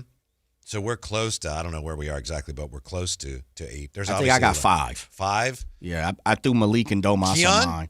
I would protect Keon. I would too because he's an asset. Mm-hmm. DeMar DeRozan I would not protect. And I'd realize there's a really good chance I'm going to end up with him anyway. Although that would really stink for him. DeMar DeRozan plucked by expansion team, the Las Vegas Jackrabbits in the expansion draft. That's one of those I could see the NBA behind in back channels. Mm-hmm. Like, yo, don't take DeMar. Right. Don't do that. Yeah. And then Daquan Plowden I would protect because he's my guy. DQ, we gotta get DQ on. Yeah, we should get DQ on. So Keegan, yes, right. That's 1. Domas 2. DeMar, not for me. Zach, not for me. Schroeder, not for me. Russ? Not for me. Malik? For me, that's 3. Precious? Not for me. Really? Nah. Dude, you got him on a vet minimum contract, man. He was out of the league for a minute. Oh, because he would be plucked instantly. Shots out. I think Respect I to need him. him. I still want to see what he can do. Got you. Maxime Reynaud. That's interesting. Yeah, right? I'm on the fence, but yes, because you just got him. Yeah. Can we talk more about that? Sure. Yeah, because to me, he's at or near the very top of my list. I 100% see why. Mm-hmm. 100% see why. Yeah. So why would you be more open to it? I'm not trying to pin you down. No. Come after you. I'm not coming into your kitchen. For sure. I don't know what he is. I think he is, and this is no disrespect to the big baguette. I feel like he is a prototypical Kings player in the form of we overvalue him. Mm-hmm. We truly do. Well, he's a 7-footer with skill, and to the point that we don't know what he is. To me, that's why I think I would keep him. Got you. Yeah. I keep him in. If this is business, and that's what we're talking about, he's an asset. Mm-hmm. And he is, same thing like what I said with Devin, his contract is very tradable. And I think people are enamored with what he could be. But, as I said, Kings fans overvalue a lot of different players sometimes throughout the history of the Kings, where it's like, yeah, get out of Sacramento once. Pick up the phone and talk to some folks around the league. And that's what we try to do. We try to give, we try to present that here on Sports 1140. Definitely the drive guys is allow you to hear, people throughout the league and see where they value. And they come on and they, not too many people come in hot, but I think there is an overestimate of the value of Sacramento Kings players by Kings fans in many different ways. Spencer Lampkin says, let the expansion teams have everyone and we'll start over. See, there we go. But once a team, and, eventually we may actually get to this. I know now we're just kind of having fun. But once a team takes one of your players, then none of your other players are eligible. So once Las Vegas takes Precious Achiuwa, which I'm furious at Jay that he left him exposed. But once he's chosen, then Seattle can't nor touch Vegas anything on the team anymore. My God. Jackrabbits and the Sonics. Yeah. So what do we end with? 6? Keegan, Keon, Max, Neek. I stopped because you and I disagree so vehemently. Where were you at? Give me your count. I got Precious. I got Maxime Reynaud. I got Keegan 3. 1. I'll go with you on Domas 2. 4. We mentioned Malik, right? Yep. 5. Yeah. Devin Carter. 6. We said Neek. You haven't. 7. Okay. And then I'll just keep Dylan Cardwell. 8. Yeah. The preacher. Yeah. Yeah. Because he's big. He's got size. Oh, you didn't put Daquan in your 7. Or in your 8. I thought that was a foregone conclusion. That's funny. Sorry, Dylan Cardwell. Yeah. Daquan Plowden. Definitely. Give me Max, give me Neek, give me Dev, give me Monk, give me Domas. That's 5. Keegan 6. You don't have to protect it. Yeah, that's about it. Yeah. I think I'm on I'm half of a roster. You're not protecting the big baguette. He was on my 6. Oh, he was. Okay. Yeah. All right. Max, Neek, Dev, Malik, Domas, Keon. That's 6. All right. When we come back, we'll take a look at tonight's game. Why the football game, that is. Why has Sean McVay been a more successful coach than Kyle Shanahan, Jay? What's that about? Next on Sactown Sports. The Drive Guys, weekdays 2 p.m. to 6 p.m. on Sactown Sports 1140.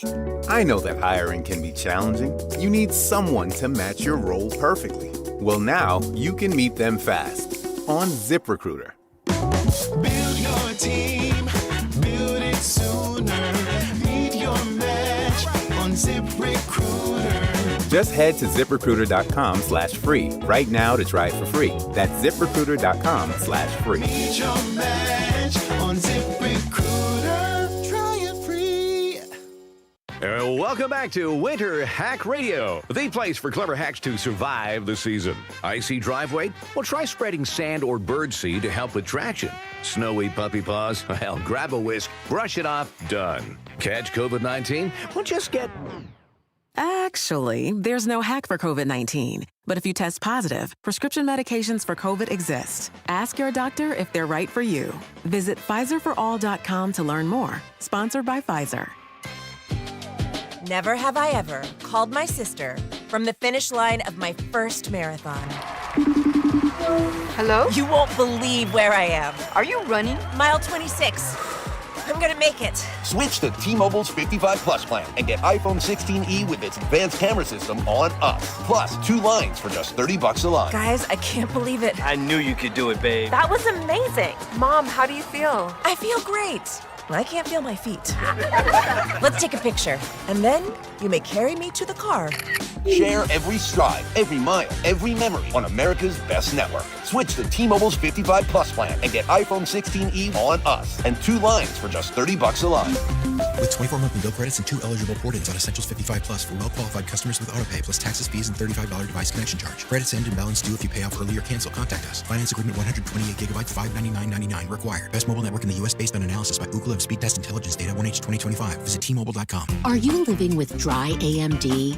If so, you could be on the road to geographic atrophy, or GA, a condition that leads to retinal cell death and permanent vision loss. But with Izervay, you can slow it down and get it going slower. Izervay slows GA progression by targeting a key source of retinal cell death, which may help preserve your vision longer. Izervay, or Avastin Capted Pagel, is a prescription eye injection used to treat GA. Don't take it if you have an infection or active swelling in or around your eye. Izervay can cause eye infection, retinal detachment, or increased risk of wet AMD. Izervay may temporarily increase eye pressure. Your vision may be impaired after an eye injection or exam. Don't delay. Ask your doctor about Izervay today. Izervay gets GA going slower.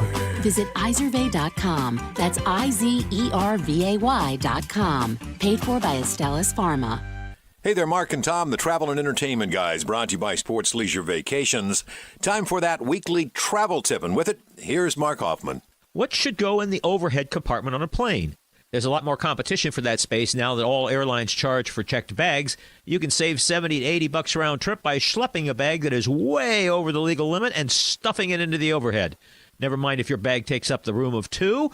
It's all about your stuff. You see, overhead space on a plane is of great value. Gate agents beg you to check your carry-ons so the flight won't be delayed. Of course, if those same agents enforced the legal size of carry-ons, this entire problem would go away tomorrow.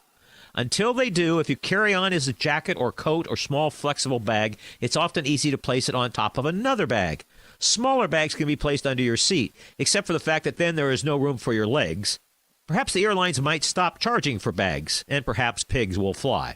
More tips to make you a smarter traveler Saturdays at 11 a.m. right here on Sactown Sports 1140.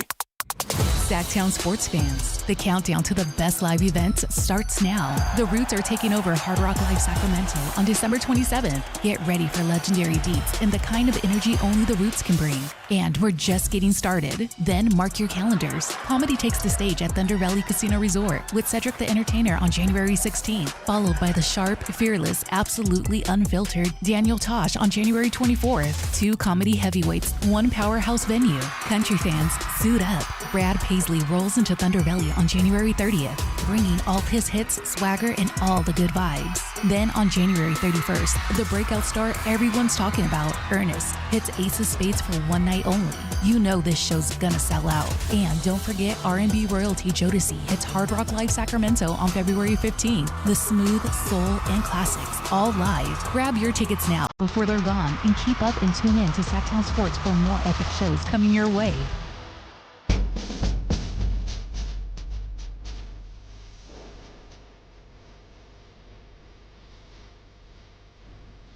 The Tribe Guys powering your afternoons Monday through Friday on Sactown Sports. Have some holiday wisdom here from Manny Machado. What do you think of this, Jay? Manny Machado, quote, "Christmas is about family, not going to the store and pretending money fixes everything.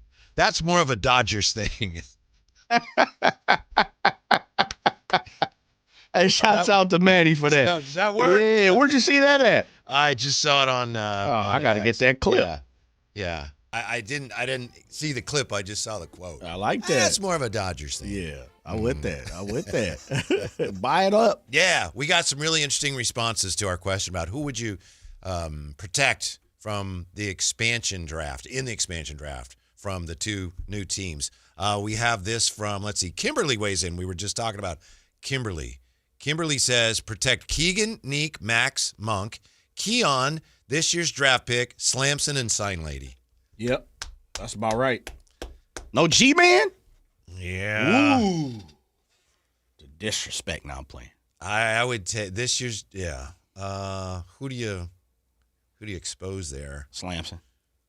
Ooh, really? Slamson's the guy. I know. Who else is on that list? It's Neek, okay. Keegan, yeah, Max, yeah, Monk, yeah, Keon, this year's draft pick, Slamson, and Sign Lady. Dang, that's tough. Well, it's a good point you make about Slamson because what other team? Not all teams need necessarily a Lion. Right. Yeah. He'll bounce back. Yeah. Come right back to us. Uh-huh. How about this from the 916? Sabonis, Murray, Monk, Max, Clifford, Keon, Carter, and Royale. Oh, no, we got to get rid of Royale. He gone. Speaking of Roy. Don't protect him. Do you know, have you heard about this guy, Olivier Roy, and why people are talking about him today? I have not. Olivier Roy is a redshirt freshman at the University of Florida. Okay. Oh, the big fella. He became the tallest player to ever score in a college basketball game. Yeah. He scored his first 2 points Wednesday in a 102-61 win over St. Francis. He's 7'9". The big fella. 7'9". The big fella.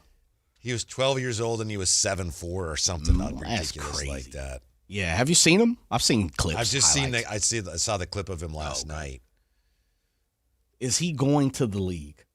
He's in the G League no matter what, just based off the height. I would think so. He looks like he may have, not surprisingly, mobility issues. Have you ever seen a 7'9" cat be swift I've never to foot? seen a 7'9" cat. Be swift to foot there? Athletic, highly athletic. I played in high school. This was on the sophomore team. We played against Novato High, and they had a guy named Rogue Harris who ended up going to play at USF. And he was a 7-footer, legit 7-footer. And for some reason, it was one point at which I don't know if we were in the zone or what. He was at the high post, and I was guarding him. And I remember just looking You were up, guarding him. just for a minute there in the zone. And I remember looking up, and it just felt like, man, he just went on forever. But the poor guy, and like I said, he went on from there to play in college. He had just been in a car accident or something, and he was recovering, and he couldn't move at all. So luckily for me, he just kind of stood there. Dang. And I think he was getting his, legs back. Yeah. Went on to have a college career. But Beautiful. I'll never forget that because I felt like I'm guarding him and like his waistline is over my head. Like, man. You had the drawstring. You try to be cool and everything because you're guarding. It was like, I can't guard this Coach, guy. what type of defense are we in? This is a zone? Coach. Yeah. Help, switch. So fast. It's when you talk a lot. Yeah. You got to talk a lot on defense. Help, switch. You got to put that elbow in his knee at this point. Yeah. It was incredible. Yeah, that's crazy, man. Pool guard Mark, real fast. Man, It seems like this town absolutely hates Devin Carter. I have no idea why. Like he's really been given any chance, Whitey. That's Pool Boy Mark. Yeah. I want to see what Devin Carter is. I do too. Yeah, and that's what this year is about. You're not in a hurry. Look, obviously, because you've still got guys that you're trying to move off of, and it's going to take years.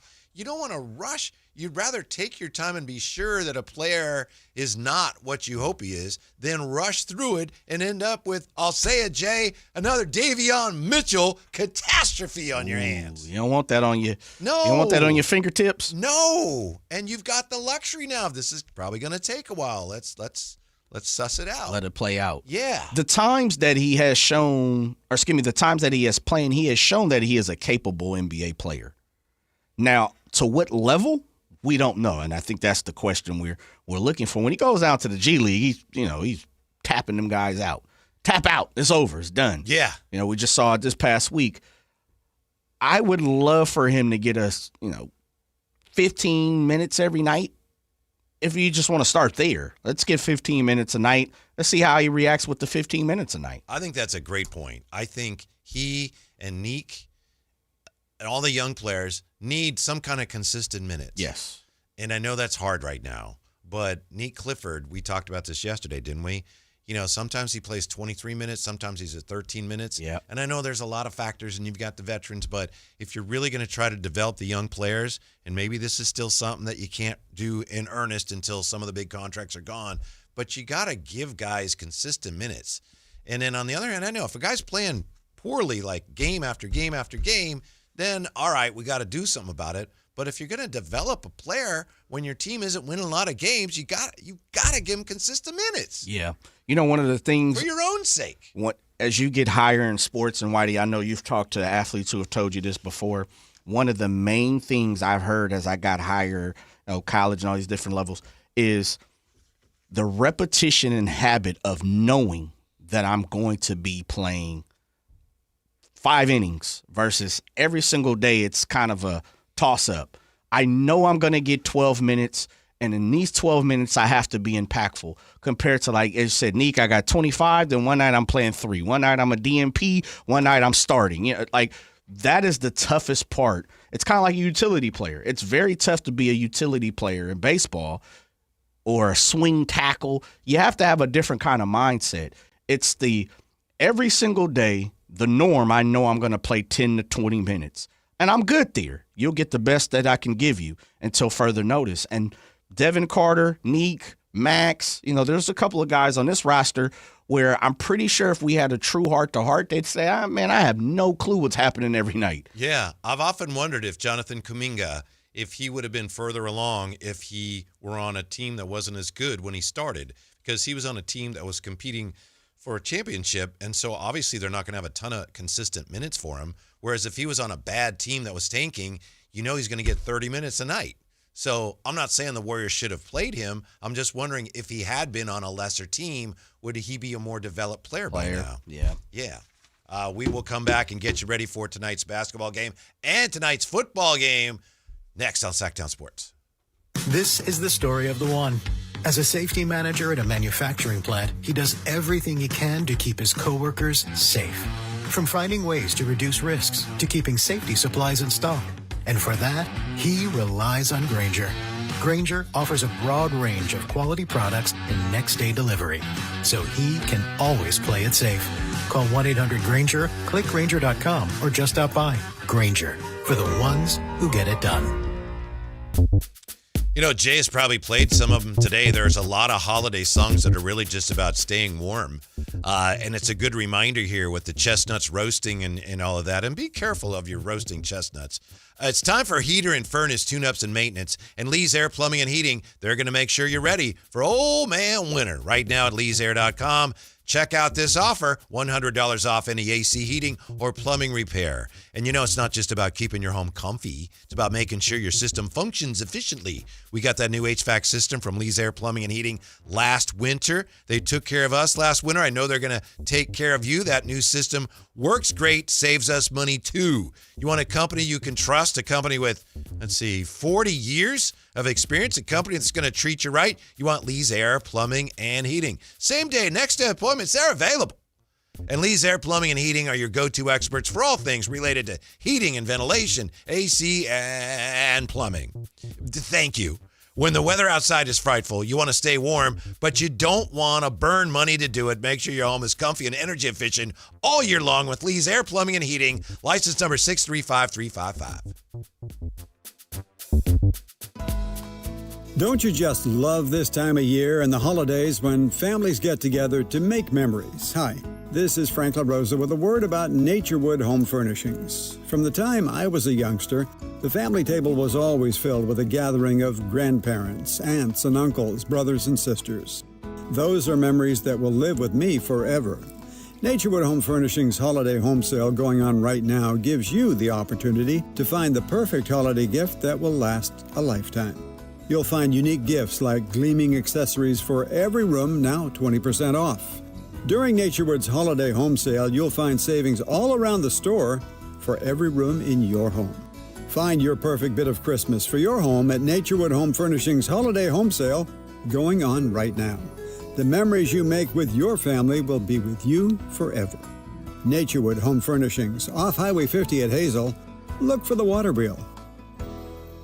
Growing your business? It's all about having the right team on the court. At Bank of Marin, we partner with businesses in the greater Sacramento area, delivering personalized service and local expertise to help you make a slam dunk. Whether it's customized lending or solutions to keep your business growing, you'll benefit from local decision-making. Expanding, acquiring additional assets, or building a lasting banking relationship? We're ready for tip-off. Bank of Marin, your local business bank. Visit us at bankofmarin.com. Member FDIC. Everyone has a past, but what happens if you've made mistakes and made good on that past, but it keeps following you? Are you looking for an attorney to erase past records and restore your rights? Maybe even restore your gun rights? Do you need a reputable criminal defense attorney who knows even good people make bad mistakes? Well, the attorneys at Gonzalez Law Office are here to help. Find Gonzalez Law Office online at saclegaldefense.com or call them at 916-304-9187. We don't settle for less, and neither should you. I'm with Vince Bloom, the big deal guy at Folsom Lake Dodge. Vince! Actually, this time of year, you can call me the Holiday Big Deal Guy. The Holiday Big Deal Guy! Because during the wrap-up the year sales event at Folsom Lake Dodge, you can save over $18,000 net savings off MSRP on a new 2025 Ram 1500 Bighorn Crew Cab 4x4. I'll take it. And for a stocking stuffer, keys to a Jeep, a new 2025 Jeep Wrangler 4-door Sport S. Right now, I've got one for only $36,995. That's why they call you the Big Deal Guy. So over $18,000 off a Ram 1500 Bighorn Crew Cab and a Jeep Wrangler Sport for only $36,995. But you'll only find these big holiday deals at one place. That's right, only one place. At Folsom Lake Dodge. In the Folsom Auto Mall. And online at FolsomLakeDodge.com. Ram includes 9873 dealer discount plus 8207 in national stackable and holiday bonus cash. Then SN 667196. Jeep includes 4250 dealer discount plus 12750 in bonus national retail loyalty and holiday cash. Must be current owner of SCA vehicle to qualify for loyalty bonus cash. Then SW 543907. See dealer details. Expires 1/2/26.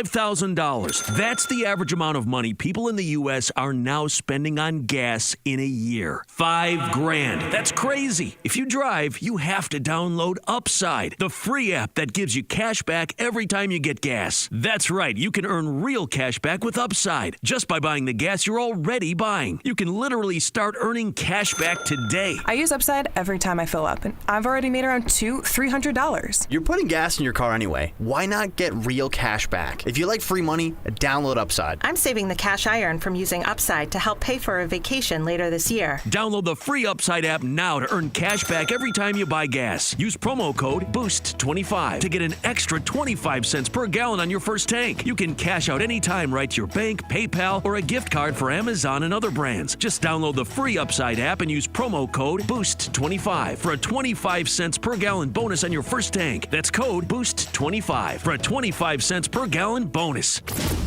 KHTK HD1 Sacramento, KYMX HD3 Sacramento. Your flagship station for the Beam Team. From the Power Business Technology Toshiba Studios. This is Sactown Sports 1140.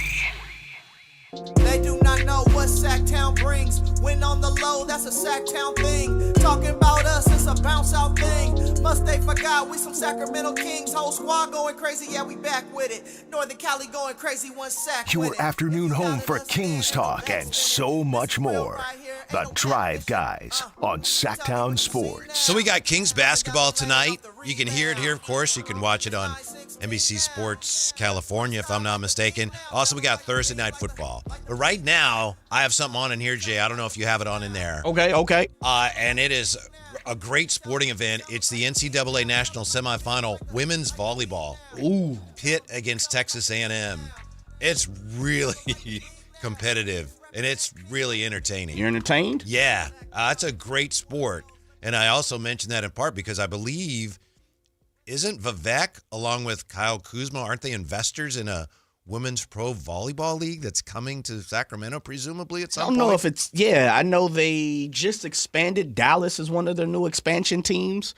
And shouts out to former Stockton Kings PR Paige Jefferson. She just jumped on over with the new Dallas organization in that volleyball league. But I don't know, is it coming to Sac? Oh, he's an investor, but that doesn't necessarily mean that. In Sac, I'm not sure. They would. Yeah, Okay, they probably will, though. Yeah. Vivek might got the foresight. He already got the 411. They're coming, in 3 years. Mm-hmm. No doubt. As far as the game tonight, the football game, Jay, why has Sean McVay been a better coach than Kyle Shanahan? Does that mean because he won a Super Bowl?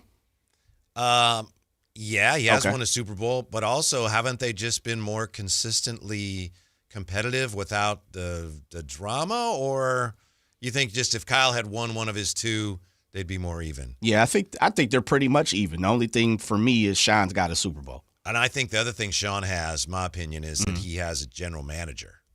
Yeah. And he does the coaching, and He I'm lets- sure he has a role in it, Sure. like when he told him, I'm done with Jared Goff. But Kyle's doing everything. You know, and I know John Lynch is a GM, but Kyle's the one that has the final say on the football stuff. So, I don't know. Puppeteer?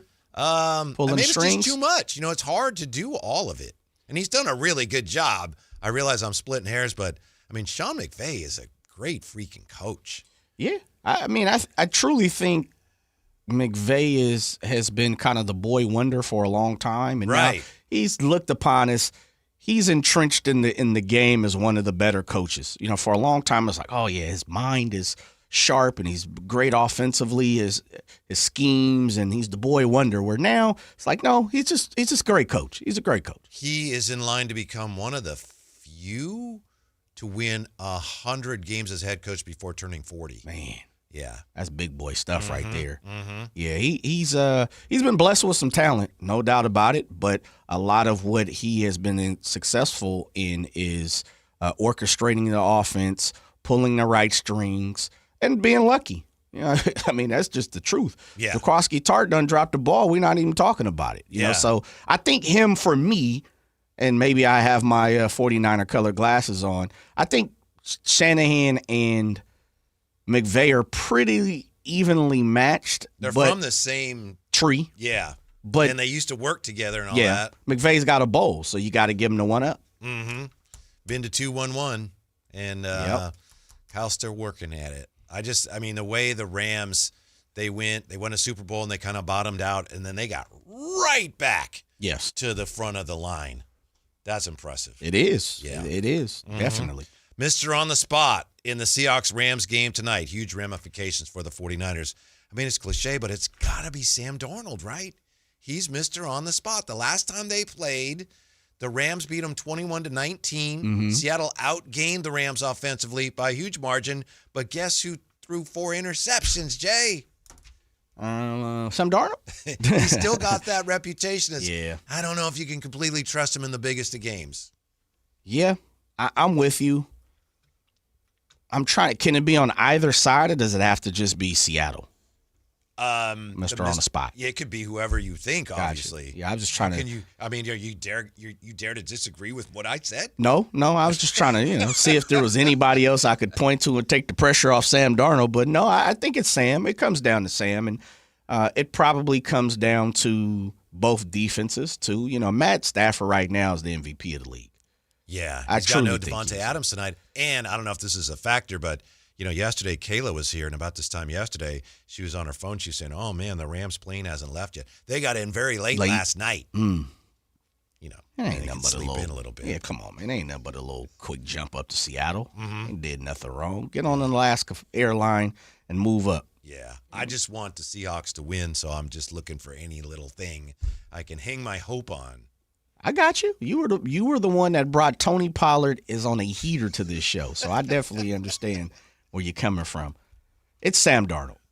The money is all on Sam Darnold, and I say that, metaphorically. I'm not talking about betting on it, but what the Seahawks do is going to come down to how Sam Darnold plays, how he operates within the offense, and it's kind of the Josh Allen over to Pat Mahomes, and it's not one-on-one, but if Seattle wants to take the next step, they're going to have to win some difficult games in this division. And 3 weeks from now, we'll be talking about the same question with Sam Darnold and can he beat the 49ers? Because guess what? He didn't beat them in game 1.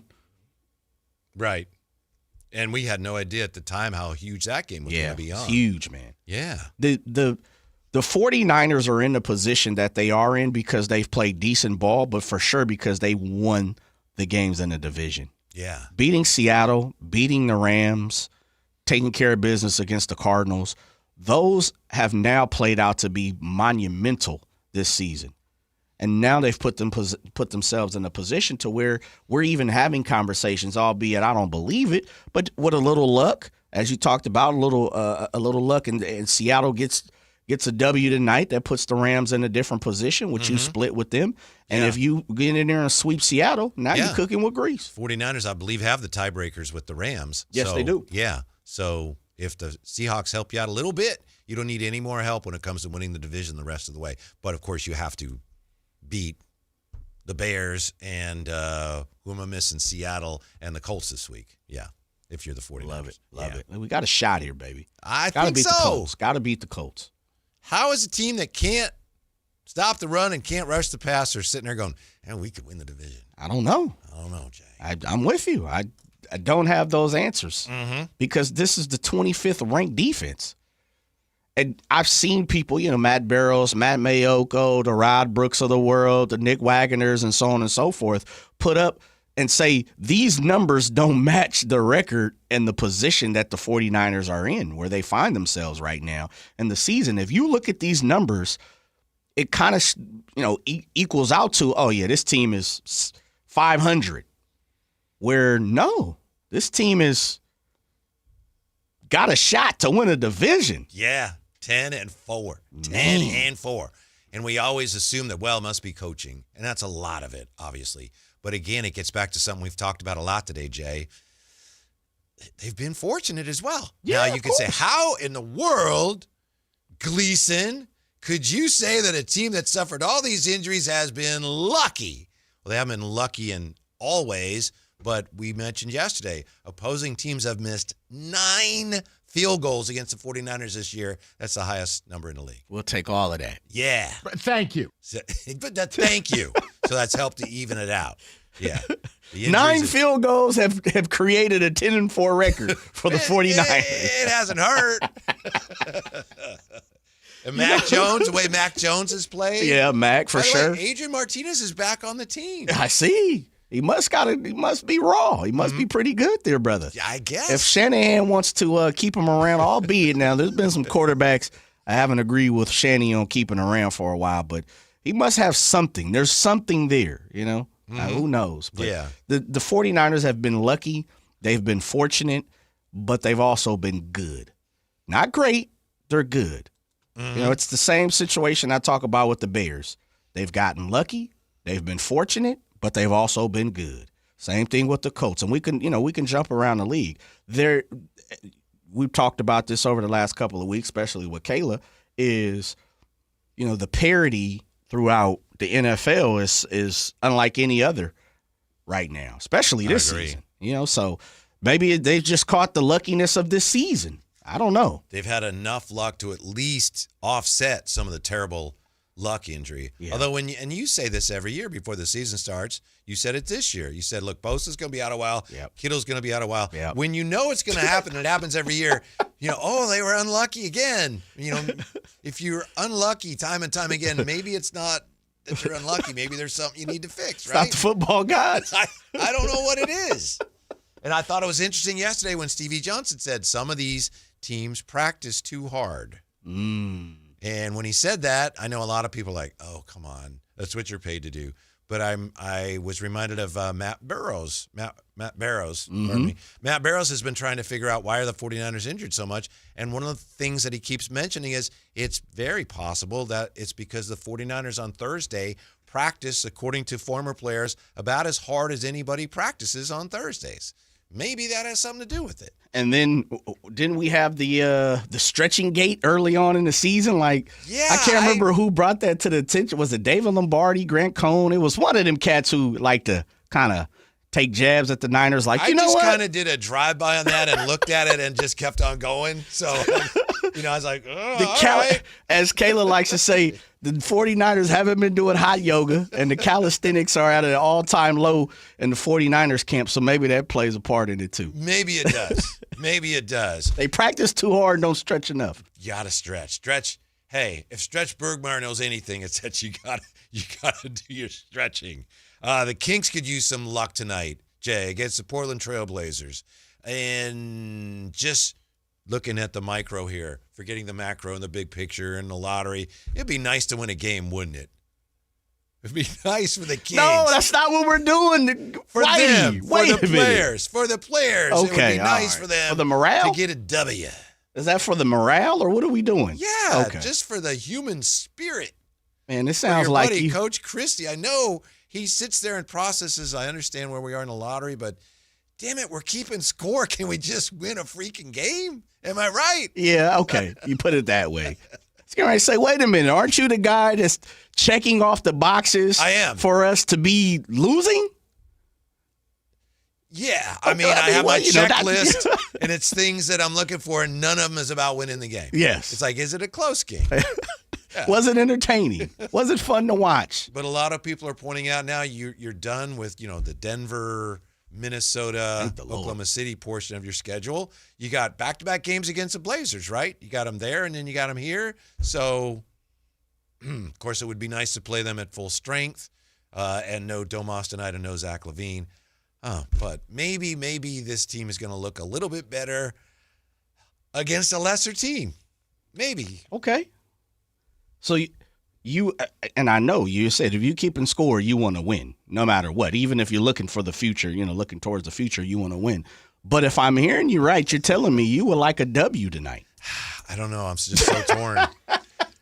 I'm torn. I want it. What I honestly think is best, big picture, is a close game and they lose again. But I know that, you talk to Kyle Draper and you hear Mark Jones on with Carmichael Dave and you hear Katie on, and they just talk about, man, the losing is really hard on everybody. It's really taking a toll. So I get that. Yeah.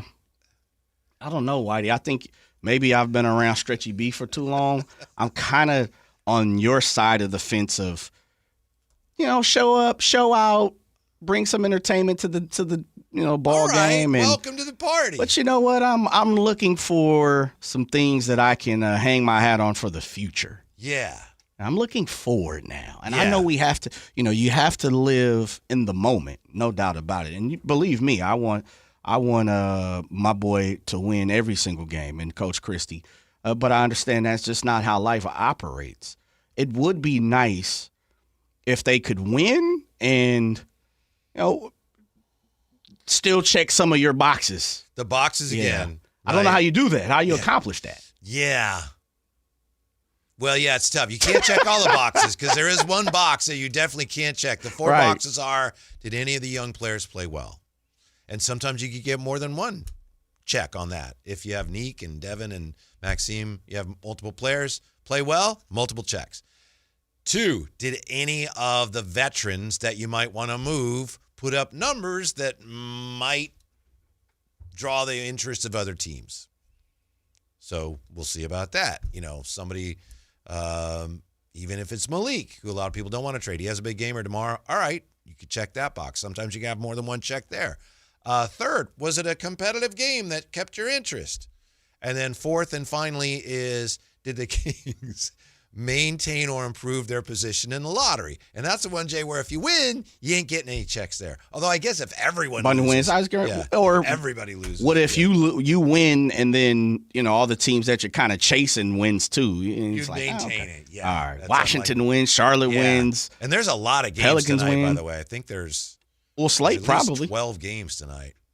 Well, the NBA it feels like the NBA hadn't played in 3 weeks. No, the NBA has been dormant. Yeah. So everybody should be playing. Mm-hmm. And it'll be nice to get the Kings back on a kind of regular schedule here, although hopefully they've been able to take advantage of the time off. Domas should be reevaluated soon. I'm a little surprised we haven't heard anything on that front because originally the report was 3 to 4 weeks. He'll be reevaluated. 4 weeks was, I believe, last Sunday. We still haven't heard anything. So I'm not saying, oh, my goodness, sound the alarm. But I'm saying, I'm expecting something very soon here. The Kings are not in the play-in race right now, but they will play a role in it tonight because Portland at 10-16 is a mere half game out of the 10 spot. So I've heard some say, you look at these standings, maybe the Kings picked the wrong year to tank. I don't know. Somebody did say that. It's not a popular view, but I've heard it said. Yeah, so, this is a big game for the Portland Trailblazers, who are in the 5th year of their rebuild. So for their fans, they're trying to get things going in the right direction. And for them, a young team that hasn't had a winning record in many years, sneaking into the play-in would probably be a good thing. Yeah, I think just talking to Kevin Calabro, who we had on earlier, it sounds like they want to win. They're in their process of, we need to see some success, and we want to see we want to see these young guys start to take us to, the postseason. So we're looking, he even mentioned Denny Avia and the fact of he could possibly make an all-star and be a franchise player perhaps guy. for them. Yeah. You know who likes him is Alan Stiles. Alan Stiles kind of saw that coming. To TBD. Well, Portland's a team that has accumulated a lot of young talent over the last 4 or 5 years, and now they're feeling like, not that they don't want any more young talent, but the focus is on those players, as you said, Jay, getting better and coming along and developing as a team and starting to win games rather than, we're going to tank again and take another shot at the lottery. And one of the first things you have to do, it's not the first thing, but it's one of the most important things, is finding your guy that you're going to build on. And that's why we asked Kevin Calabro about Denny Avdia. And Blazers feel like, he might be that guy. Seems to be that guy. We just build around him. He's probably their guy right now, right? Would you agree? Yeah. Yeah. And, Kevin kind of, pushed it on us a little bit, or I should say, speak for myself, pushed it on me. I didn't know how they viewed him up there. But he's having a heck of a season. He is. 25, 7, and 6. He's in all balling. departments. Yeah, he's balling. Yeah. So that's where it is tonight for your Sacramento Kings. Just so I know, make sure that I'm clear, because I don't want a misunderstanding. You want a win tonight for the morale of the squad. I think it would be nice for them to win. For their sakes, I hope they win. Me personally, I'm fine. All right, Scott Perry. I'm fine if you get another. I look at every loss as a ping pong ball or two. I know that's not literally the way it works out, but that's how I look at it. Right. Oh, they lost. Give me a couple more ping pong balls. I like how you worked there. You worked your way out of that, Mr. Perry. That's all. Yeah. All right. Mm-hmm. So tomorrow, I guess we will be looking at the check boxes or the boxes tomorrow to see if we can check them off. Yeah, the checklist. Mm-hmm. All right. Yeah. I'll ask you this very same question. I'll let you know. I'll forecast. I'm going to ask you, if they win tomorrow, were you a happy camper that they got the W? I'll be happy for them that they won. But right now, looking as we do so often here at the lottery simulator, and I'm not going to do it. You can do that on your own time. I know a lot of shows, we're going to simulate the lottery. What shows are you talking about? There's a lot of shows that do it. And it's fine. It's just a lot of them do it. It's just easily done. Washington at 4-20. New Orleans, and that pick would convey to Atlanta, 5-22. Then you got the Clips and the Kings and the Pacers all at 6-20. So as of right now, the Kings would have a 47.5% shot at a top 4 pick in the lottery. Less than 50%, but still one of the better percentages. And then they would have a 12.3% shot at the number 1 overall pick. Those are the best odds you can get. Not the very best, but among the best. So I don't want to fool around, Jay, with, winning a game here or there, where at the end of the year we're looking at, if they just had lost that game in Portland on that night, they'd have a better chance of getting the number 1 pick. I hear you. I'm with you. I just, what side of the fence are you playing there? I just don't know what to do when you're a fan and you're watching. Yeah. Root for that's tough. You root for your team to lose, to have the ping pong balls? Yeah, I don't know. Yeah. That's tough. That is tough. And sometimes you physically can't root for your team to lose. Yeah. It's not in you. It's the heart and the head. The head says, they're better off they lose. I don't care. Right. Make a jump shot. It is. You got to walk a fine line to be in the tank zone, and then at the same time still wish that your team is playing well, or see something that you believe can carry over to next season, or next week. It's tough. I don't know. That's what Kevin Calabro said. Pastures. They've been going through this. He said it's really tough. Man. Here's one area in which the Kings need to get better at some point. Jay, you know I've talked about this for years. The Kings have been talking about, you got to be competitive and disciplined and tough. We got to guard 94 feet. They just have to be a better shooting team. And that's not a primary concern right now, but at some point when they're bringing in talent, they have to be mindful of that. The Kings are currently the only team in the NBA, the only team that does not average 11 or more threes per game made. They're the only team that doesn't make 11 or more threes per game. Their three-point percentage the last 4 seasons, Beam Team year, they were 369. That was 9th. Next year, they were 366, but that was 16th in the league. Last year, they were down to 357. That was 19th in the league. And this year, they're at 353. Again, 19th in the league in three-point percentage. You're a smaller team. I know the High Flyer and I disagree on this. Smaller team, you got to make threes. They don't shoot a lot, and they don't make a lot. And right now, okay, that's not our big concern. But when you start bringing in talent, looking at guys you're going to draft, at some point, Jay, you got to have guys who can shoot the freaking basketball. You don't want Dalton Connect. He would solve some of that. Dalton Connect can't guard his own shadow. He can't stay with his But own you know shadow. what he can do? Yeah, I know. I know. You're right. You're right. That's why we need to play Keon more, and we need to see Devin Carter. Can you be that guy? Pick your poison. And I know he's hurt with all of the things. He's got bandages and things. Keegan's got to start making his threes again. He's a good three-point shooter. He better. And they need him. This team needs him to make more threes because he's capable of being a really good three-point shooter. I think you're spot on. Yeah. Wisdom from Stretchy B. Whew. Thank you, Take Jay. you on out. Back with us tomorrow, right, Jay? We are, sir. Yeah, stick around. Game night. Scott Marsh, the High Flyer, coming up on Sactown Sports. Scooter. Big ballin' and we can't miss. Scoreboard looking handsome. Like the homie Slam Son. Tonight, Kings and Trailblazers. Team night with Scott Marsh and the High Flyer Henry Turner. Starts at 5:30 with tip-off at 7. Listen to your Sacramento Kings. On the official home of Kings basketball, Sactown Sports 1140. Never have I ever called my sister from the finish line of my first marathon. Hello? You won't believe where I am. Are you running? Mile 26. I'm gonna make it. Switch to T-Mobile's 55 Plus plan and get iPhone 16e with its advanced camera system on us. Plus, 2 lines for just $30 a line. Guys, I can't believe it. I knew you could do it, babe. That was amazing. Mom, how do you feel? I feel great. I can't feel my feet. Let's take a picture, and then you may carry me to the car. Share every stride, every mile, every memory on America's best network. Switch to T-Mobile's 55 Plus plan and get iPhone 16e on us and 2 lines for just $30 a line. With 24 monthly bill credits and 2 eligible port-ins on Essentials 55 Plus for well-qualified customers with autopay plus taxes, fees, and $35 device connection charge. Credits end and balance due if you pay off early or cancel. Contact us. Finance agreement 128 gigabytes, $599.99 required. Best mobile network in the U.S. based on analysis by Ookla of Speed Test Intelligence data 1H 2025. Visit T-Mobile.com. Year-end pricing's in effect. Every vehicle's priced to sell before the new year during Happy Honda Days. At Folsom Lake Honda, your one-stop Honda shop. Get behind the wheel of your new Accord or Civic today. Own or lease during Happy Honda Days at FolsomLakeHonda.com. As a family-owned and operated dealership since 2009, customer service is our #1 priority. Our customers love doing business with us, and you will too. Folsom Lake Honda is your one-stop Honda shop. Visit us at FolsomLakeHonda.com. Your one-stop Honda shop.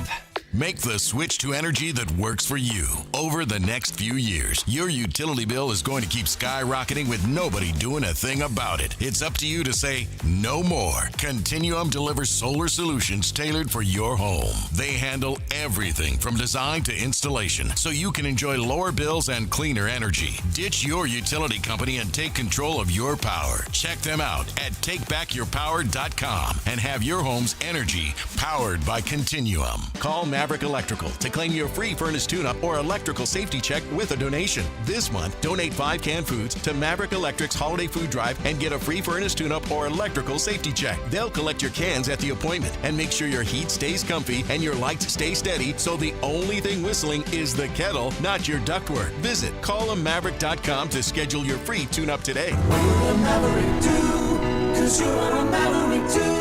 Give to get with no gimmicks. Limited appointments. Some restrictions apply. Thunder, feel the thunder. It's the energy all around you. Lightning and the thunder.